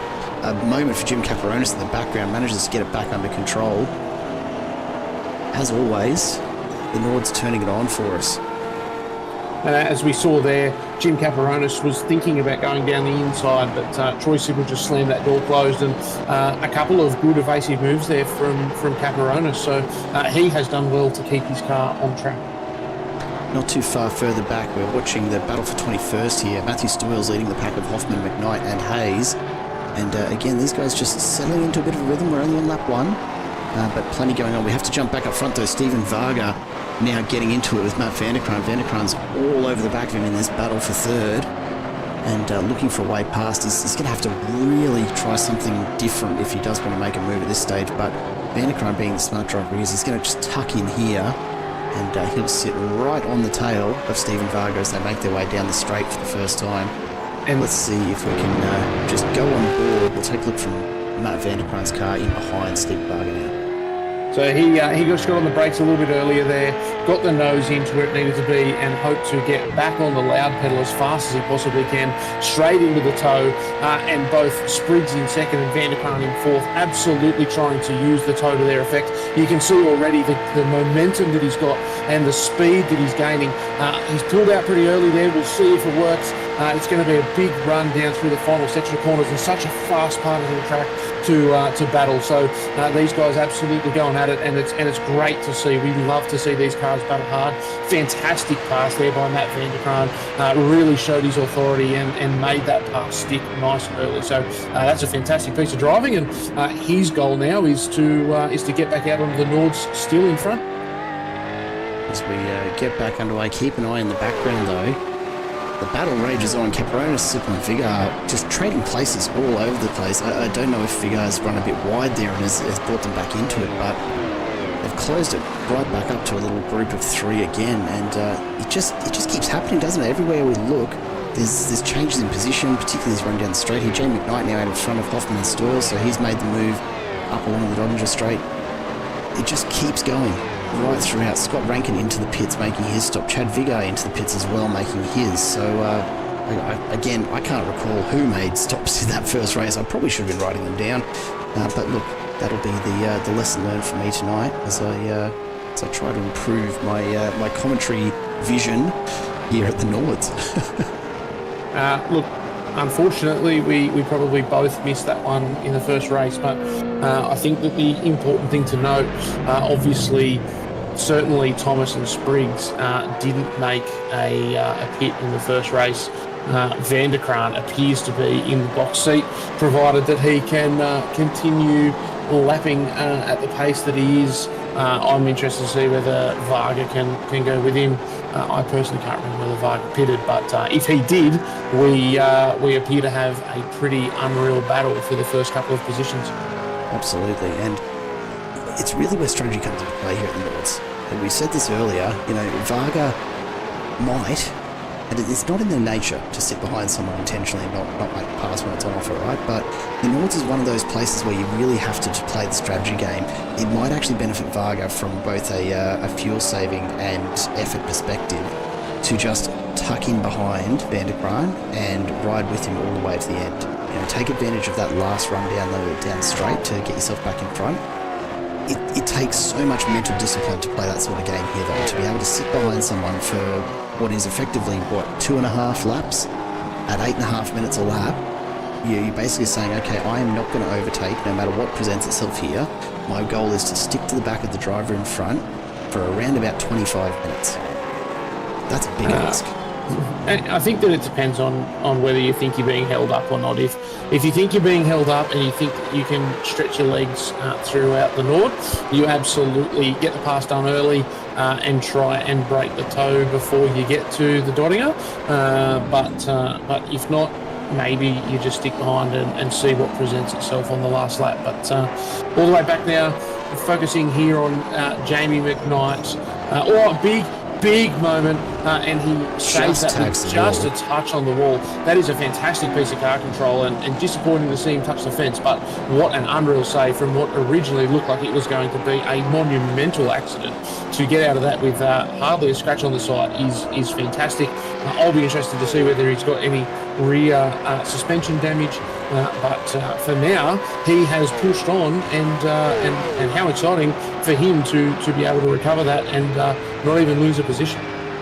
Yeah, still on the move very much as he makes his way through this first high-speed section. Doesn't look to have affected him too badly, but plenty of time to go. And if he is carrying any damage, he's got a lot of work to do to get it to the end here. We'll take a look up front as the gap has started to close up here. So Jeff Thomas now Spriggs flashing the lights already. Wow.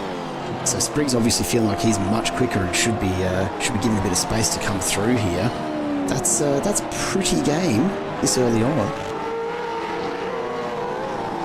It is, and it's just exciting to see. Game or not, what we love to see is people racing. Absolutely, it's what we're here for, after all. Take a look from the front suspension of Spriggs here as he chases Thomas down the hill.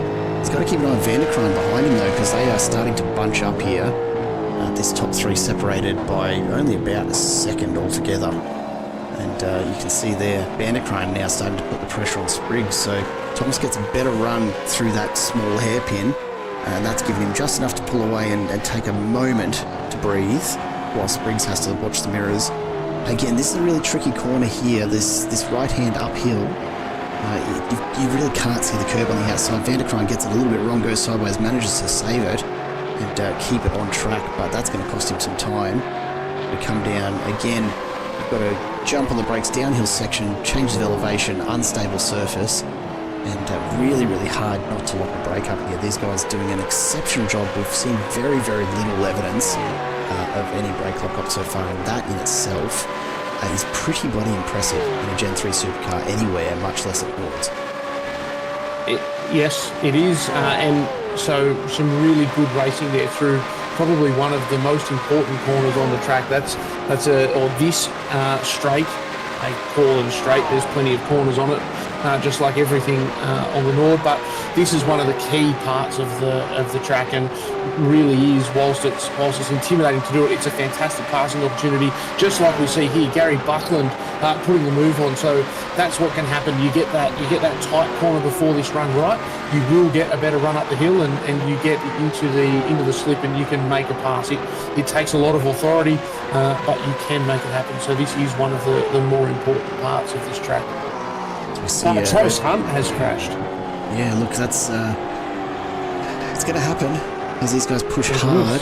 It's a very, very unforgiving track, and you don't see people just pick up and off track here. It tends to be that you end up into the wall and having to tow back. So Trav Hunt, unfortunately, on the back of the tow truck and on his way back to the pits.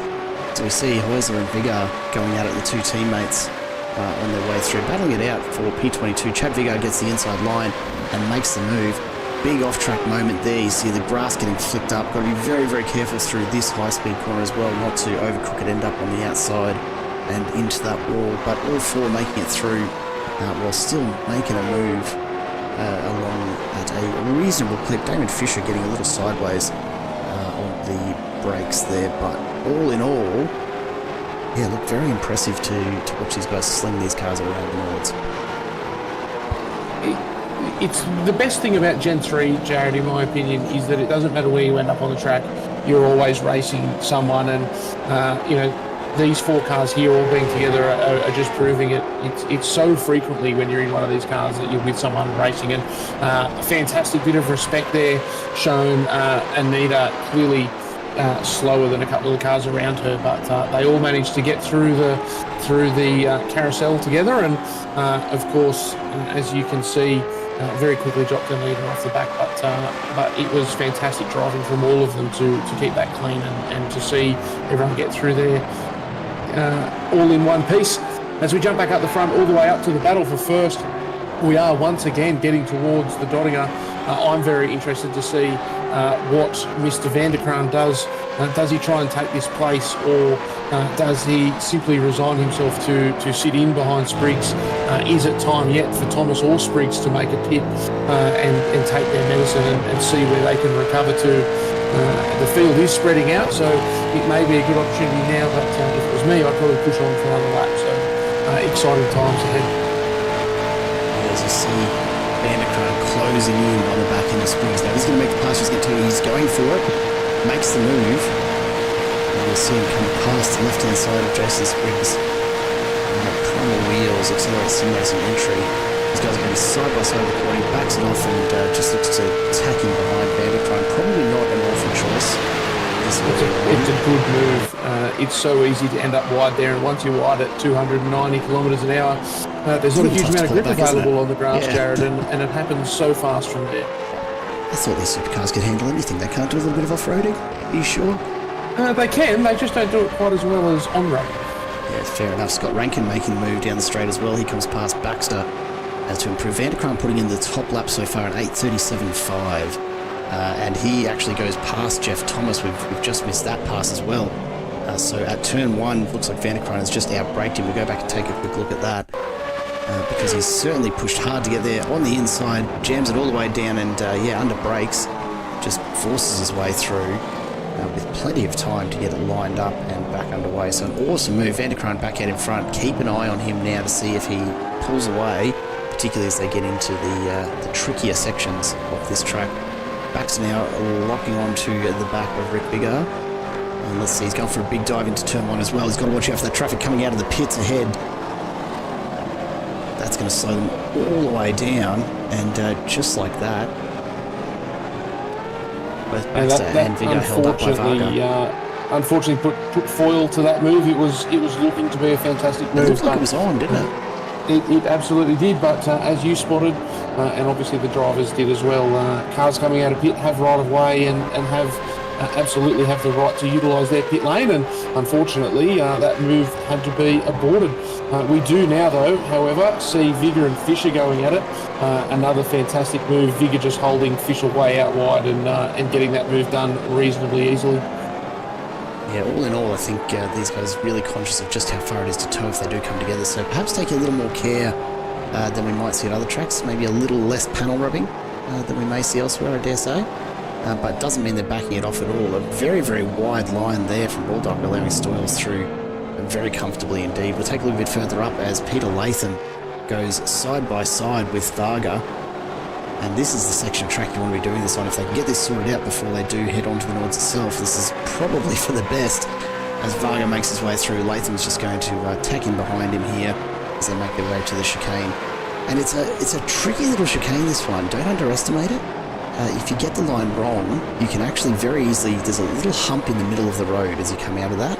And you go from being on camber to off camber very, very quickly if you get that wrong. You do, and it's one of those corners that people do underestimate. I think they're starting to think about the Nords already, and it's also a very easy place to pick up an off-track incident point. So the guys have done well to get through that. Back out on the Nords now and into the bit of the track that we love. These guys will all be counting down, only one more time around. This track is very, very long, but it goes so fast, and we're back up the front now. We do see an opportunity here for Spriggs on Thomas. This is an unreal passing opportunity, but unfortunately just a little bit too far back. So potentially Spriggs is happy just to settle in, but we see that Vanderkran has already bolted, so unfortunately those guys were fighting for second and third. Yeah, it looks like Vanderkran saved it all for race 2 tonight, as we see Tonkin just getting a little bit loose there, a little bit off into the grass with that rear tyre.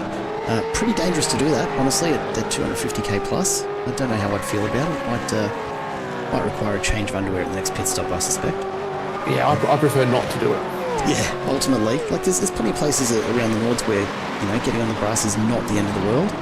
That is not one of them, but Tonkin looking to make a move here, starting to really pressure cans as Gary Buckland sits out in front.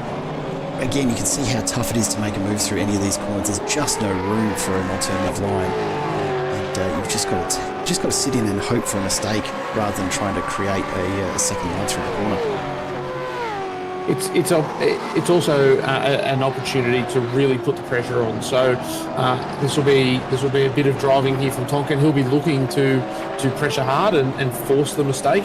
A move there from Scotty Rankin unfortunately just touches the door of Hoffman and immediately backs out of it and gives that position back. That's some nice courteous driving, but no doubt Scotty Rankin is going to put another move on as quick as he can.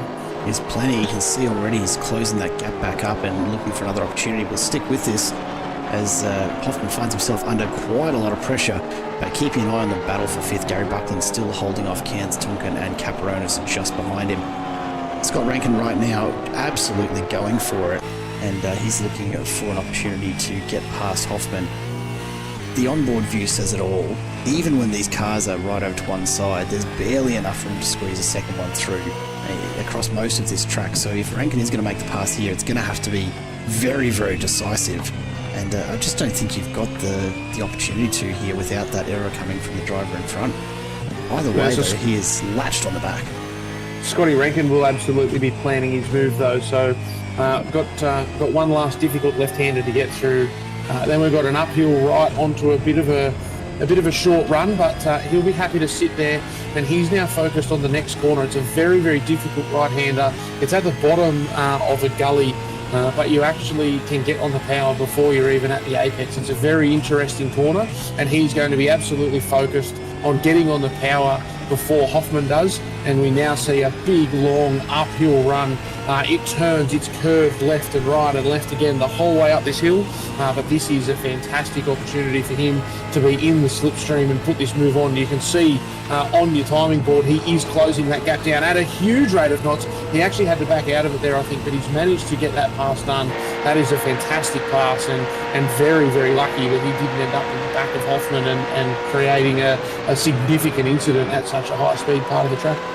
Yeah, honestly, it's so deceptive going through this section of track that it doesn't feel uphill at all when you're driving it, and so it can get very, very frustrating very quickly, where you feel like you should be accelerating a lot quicker than you are. And Rankin, I think, just perhaps getting a little ahead of himself in terms of how quickly he thought he was able to close there. All of a sudden, though, the brief error there from Hoffman was just enough to give him the opportunity. So making the most of it, and that's what it's all about on the Nords. Absolutely seize every little opportunity that your opponents give you, or you're going to end up really going nowhere through the field. Peter Latham using a big move, backs into the wall, a huge hit, so he's backwards there. And I hate to say it, but I was talking about that one corner that always catches me out. Here it is. Guess which one it is. Peter Baxter, I feel for you. That's unfortunate, but that is the risk with battling too wide. And of course, it always takes two to tango, and disappointing to see a car in the fence there. Probably a little bit of disappointment for both of the drivers there. Not an outcome that anyone wants to see, no matter which car you're in. Jamie McKnight absolutely storming right now, up 19 places since the start of this race.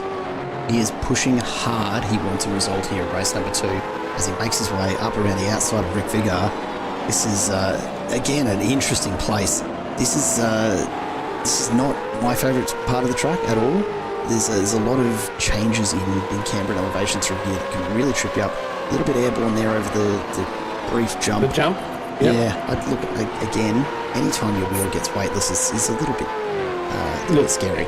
To be honest, from here on in, this is the best part of the track. Up over that rise, the car actually gets all four wheels off the ground there, and then through this section that we call the roller coaster. So almost blind these corners, the car is fully weighted, and you really just have to turn, see where it's going to settle, and wait to see what happens. It is by far the best piece of road on this track. It is so much fun, but of course, like everywhere here, so easy for things to go wrong.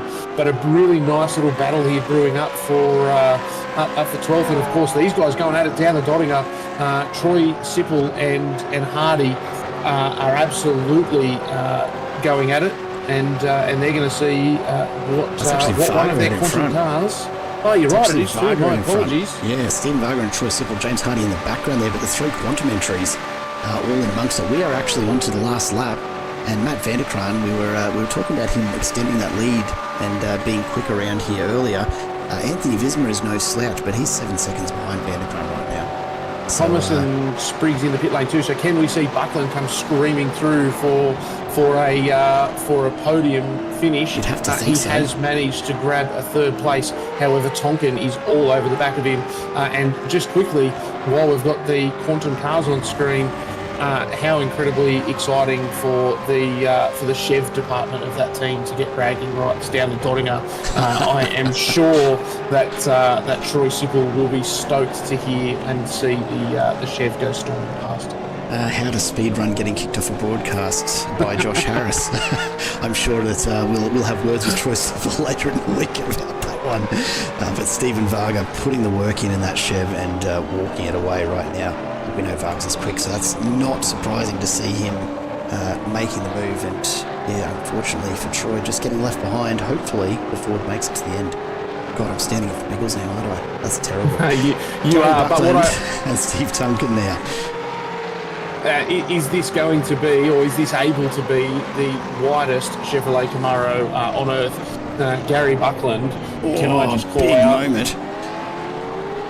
I missed that, and I do apologise. But Gary Buckland up 23 positions on this race. So I'll call it out for you at home, folks. There is a race on between Anthony Visma, Gary Buckland, Steve Tonkins, and Jamie McKnight for who can pass the most people. And Gary Buckland up 23 positions. He's absolutely leading that. So he comes through the final chicane before he heads out onto the Nord. And he is absolutely going to be head down, and with one hand. There we go, big moment. Tonkin has lost a couple of places in amongst that, and that gives Buckland some breathing room. So he's got Caperonis and Cairns. You can see just coming into shot here behind him. Steve Tonkin's back underway, but Gary Buckland breathes a sigh of relief and just needs to hang in there now for. Oh look, it's only another 23 kilometres from here. Give or take. There's only about 160 corners to go. So fantastic opportunity though to see Caperonis getting a result. So there's still a long way to go. There's still a whole 25% of this race when you look at the fact that it's only 4 laps. But as usual, the Nords is throwing up some real wild cards, and so good to see some names floating around that we maybe don't get to see. I'm getting airborne here. There it is. The front wheels in the air. Good hang time. And Gary Buckland just pushing on. It's not a bad shot. Had to get that one in at least once before the end of the broadcast for stretch. All I'll say is thank goodness that I am not the shock absorber of Gary Buckland's car, because they are absolutely taking a beating on this track. Always. We look a little bit further back. Phil Marsh now looking to make a move on Michael Hayes. This is the battle for 23rd. So these guys just about to come off the GP circuit. A fair way back from the leaders, but just behind them, a 3-way battle for 25th. Van Ree, Buckland and James now in amongst it. Buckland looking to hold off Reg James for just a little longer before they get into the tighter section of this track. And plenty left to play for. Very, very wide there from Van Ree. So probably another stat worth looking at as Reg James makes his way through, forces his way past Anita Buckland. Can she respond here? Unfortunately, just doesn't get the drive out of the corner. We've got up on screen at the moment the number of positions gained. One of the other rather interesting stats for this race, the number of off-tracks so far. Have a look at Matt Vanderkraan out in front. Oh, Buckland bounces over the inside of that chicane. That's going to be a slowdown. Question is, where's she going to take it? The number of off-tracks across this entire field, honestly, is so low. It's absolutely insane. I'm shocked, Jared. Would be the only way that I would term that. I expected the off-track count to be significantly higher, and a huge call out to the 4 or 5 drivers that have managed to do so far the 3.5 laps that they've done without an off-track. I have attempted myself on a number of occasions to do races around here without a single off-track, and it is an incredibly hard thing to do. So fantastic racing and very exciting. But we do see now Caperonis holding off Cairns, by far the tightest battle on the track, and half a lap still to go. Caperonis is doing everything that he can to hold on to that position in the desperate hope that someone in front of him maybe makes a small mistake. He's absolutely not going to let this one go without a fight. Take a look at the pace of the front too, though. So Vanderkraan's holding somewhere in the midst of the 6-second range over Visma, so it's come down a little bit. Visma's definitely pushing to try and catch him, and 6 seconds sounds like a lot, but on a lap of onwards, it's not impossible. The gap now, though, to Gary Buckland, you see just leaving the front of your screen, 25 seconds. So Vanderkraan and Visma are absolutely smashing through this final lap.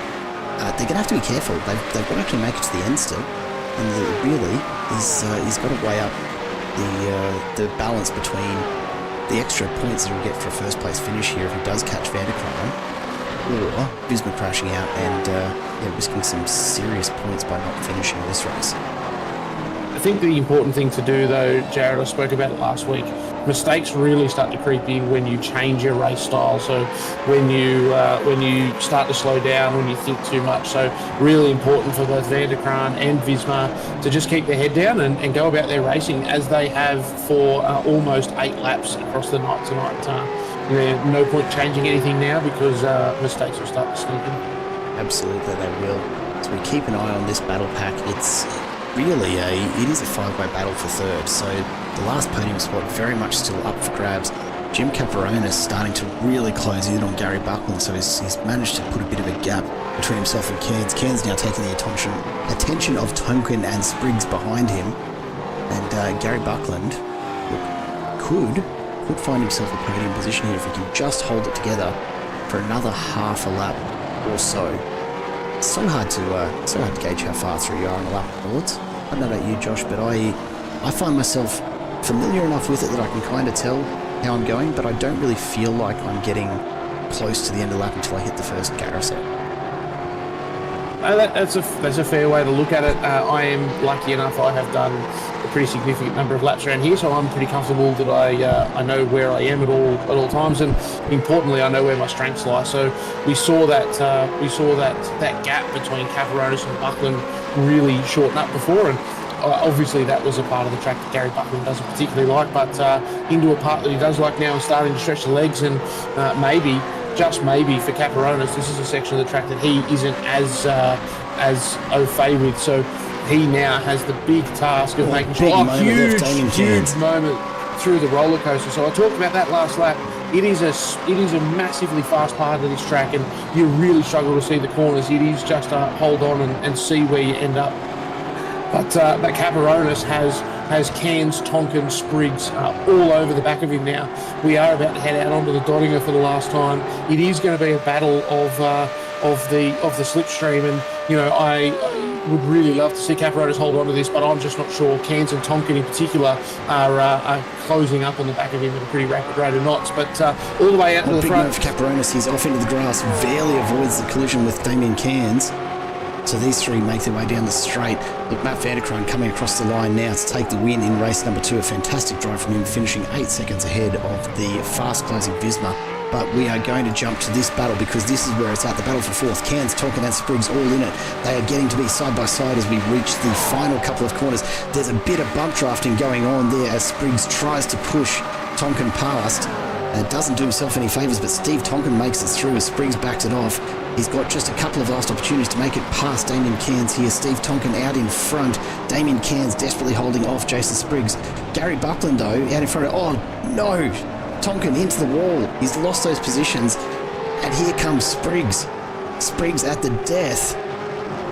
Makes the pass. Comes past Damien Cairns. Gary Buckland picks up his third place. Jason Spriggs, out of nowhere, picks up a fourth. Damien Cairns, Jim Caperonis, Jeff Thomas and Steve Tonkin all immediately behind. What a finish. Fantastic finish to the race, and I mentioned it earlier, Jared. You frequently, it happens so often that you make the pass at the end of the Doddinger and you're doing 10, 15, 20 Ks an hour faster than you used to. It is so hard to pull these cars up, and unfortunately for Tonkin, he has gone from 4th to 8th in the blink of an eye. He'll be absolutely devastated, and realistically, unfortunately, no one to blame but himself. Because he just outbraked himself at the last couple of points. Check out this battle down the straight. The damage for both Peter Latham and Dean Logsdale. Logsdale just barely has the extra pace because I think, and I'm not sure if it's actually the same on Peter Latham's end, but he appears to be dragging his bumper the whole way. Now I really hope that's just a visual bug on my end because he's holding back from Dean Logsdale just far enough. Yeah, look, okay, the bumper attaches when we're not looking at him, so it looks like it is just a visual bug on our end. Wow. These two damaged, but make it to the end somehow. I'm just having a look to see if we can see where they might have come together there, if that's actually what's happened. But they make their way there, and out of nowhere, Damon Fisher picks himself up an extra spot over Peter Latham as well. Reg James now, look at this, right on the tail. We've seen him going toe-to-toe with John Van Ree right throughout this race. And now, as we make our way down straight for the last time, they are side by side. We'll bring the tower back up so you can see just how close this is. It's down to thousandths of a second there as James backs it off on the outside of the corner. Van Ree goes very wide to shut the door. That was very close to those two coming together. Anita Buckland sitting back just waiting for the seas to part in front of her. Can James make a last-ditch move out of this final corner? Fantastic effort there by both drivers to get their cars pulled up at what is such a difficult position. But they are up side by side by the look of it and racing to the finish line. Looks like they have come over the line with 1/10 between them, 7/10 back to Anita Buckland. A fantastic way to finish the race. We love to see these guys racing the whole way down through the field. Absolutely. We'll finish off taking a look at some of this action, but we're joined in the commentary booth by Anthony Visma. What a stellar second race compared to the first there, Anthony. Welcome back to the booth, first of all. Yeah, thanks guys, that was hard work. Yeah, it looked it. I mean, it always is at Nords. It's never an easy one, but yeah, certainly a challenging race all around. Thankfully avoiding the major incident we saw in race one though, so a little bit cleaner, I suppose, from your perspective. Yeah, well, all the drivers were great. Like, I started about 20th in the second one. I just thought, just got to make sure I get through everyone clean, and I think a lot of the guys pitted in the second race, so it made it a lot easier. And then I come out behind Matt, and I had to go to try and run him down, but he was too fast here tonight. He was doing a good job. Yeah, absolutely. And we were watching closely to see if you could reel him in there, and it looked like you might be starting to. For a moment, all of a sudden, he's just found another gear and extended that lead back out. So it's a tough track at the best of times to make up much pace. Yeah. You got much experience in a supercar around North before this? Oh, I've done a vets race here before, and it's not somewhere I do heaps of laps, but I was as you said, I was pushing really hard to try and see if I could push and bring the gap down, but made too many mistakes and overdrove it a bit. So he was too fast. So I wasn't getting anywhere near him. So he done a good job. Was there a point, Anthony, where you realised in that second race that it was that you definitely weren't gonna catch Matt and just decided to back out of it and make sure that you made it home, or was it full attack and push right to the end? No, I was pushing as hard as I could to about 3/4 of a lap, and then I didn't really make much ground on him, so I just brought it home and got a second place. I need as many points as I can get after the last two rounds. Well, look, another 177 points there for you in race number 2. Of course, provisional ahead of race control doing its thing, but all in all, mate, a fantastic little finish for you, and yeah, certainly some much-needed points in the championship. Anthony Visma, congrats on P2 in race 2 tonight. No, thanks very much. We'll leave Matt Vanderkraan on hold for just a moment. Chat to him shortly. I want to make him earn this one, but we'll bring into the booth Jason Spriggs, 4th place in race 2, a good finish in race 1 for you as well. How are your arms after that effort tonight? Oh, I'm knackered. I'm sweating. I can tell you that one. That was fun. That was good fun. Yeah, mate. What did you think of the battle? We watched, obviously, Cairns and Caperonis and yourself trading punches for most of that last lap. Gary Buckland just doing everything he could to hang on out in front of the group. Mate, fantastic way to finish the race from our perspective, but is it as scary as it looks when you're in the cockpit? It is, and I pushed the wrong car through. We did see a bit of bum drafting. I was totally pushed the wrong teammate through, and yeah. Anyway, lucky to get away with that one. It does happen. It does. It's a long race. I'm glad that we weren't racing the bum draft though. Following people around here, I've just learning the track and been lapping by myself, and racing around here is a whole new level. Yeah, it's fun. So as someone who is new to the Nords, is it something that you've fallen in love with, or is it something that you've put up with to get through today? Because I've certainly found from people that I talk to in my racing that this is either a track that you come to because you're forced to, or you come to because you absolutely adore the place. Both. So I've been forced to come here. I've been pulling my hair out all week. Saturday, Sunday was ready to quit, go. I couldn't even get a lap in. I couldn't do a clean lap. I was like, this is impossible. And then I just started clicking, and then I had a session last night with Greg Favell, who's very quick around here. It just sort of gave me some tips on the cambers of the corners, and it sort of came from there. It's been good. And did you find, I certainly found, I was probably the same. I was forced to come here at one point about 12 months ago and had to do all of those laps like you said. And then all of a sudden I did a lap and I realised that I knew where the corners were, and it made it so much more exciting. And it was almost an instant love affair that when I hit that lap. Did you find the same thing? Was it something that just clicked, and when it did, how good? Yeah, it did. And really when it clicked, I felt like I slowed right down. I felt like I backed all my corner entry up and slowed the car more, and I actually felt like I was going a lot slower, but on the clock it was going green. So just trying to push too hard when you don't know the track, and you end up deep and washing off too much speed. But now it's flowing and it's coming together in my head. It's really enjoying the track. Honestly, if you haven't had a crack at this one, get out there at an MX-5. It's about the most fun you can have on iRacing, I swear. No, I haven't done that. Don't listen to Jared, please. No, we don't need to be doing 15-minute laps either. Yeah. No, look, a fantastic result across the two races, and we'll take a look at the championship standings once we've had a chat to a couple of drivers here. But all in all, some valuable championship points for you tonight, Spriggs, and best of luck in the next round. Thank you, boys. Enjoyed tonight. It's been great. Cheers, Jason. Thank you, mate. Thanks, boys. See ya. Well, I suppose it's time, isn't it, Josh? We've kept him waiting for long enough. At some point, we're going to have to talk to him, I suppose. So we may as well bring him in. Matt Vandergraan, welcome back to the booth, mate. Evening, boys. Pleasure to chat to you once again. Mate, you got some clear air there finally in race 2 and just walked it away. I hear a little birdie in the chat tells us that you might have a bit of a thing for Nords. Yeah, I don't mind it. I have done many a lap around here over many, many years. You go back to bloody, what was it, Project Gotham on the Xbox and PlayStation and you name it, mate. I've been doing this track for 25 years. I absolutely love it. Well, it certainly shows. We've gone from watching you try and battle your way through the pack here at the start of race 2, and the minute you got out in front, that was it. You were gone.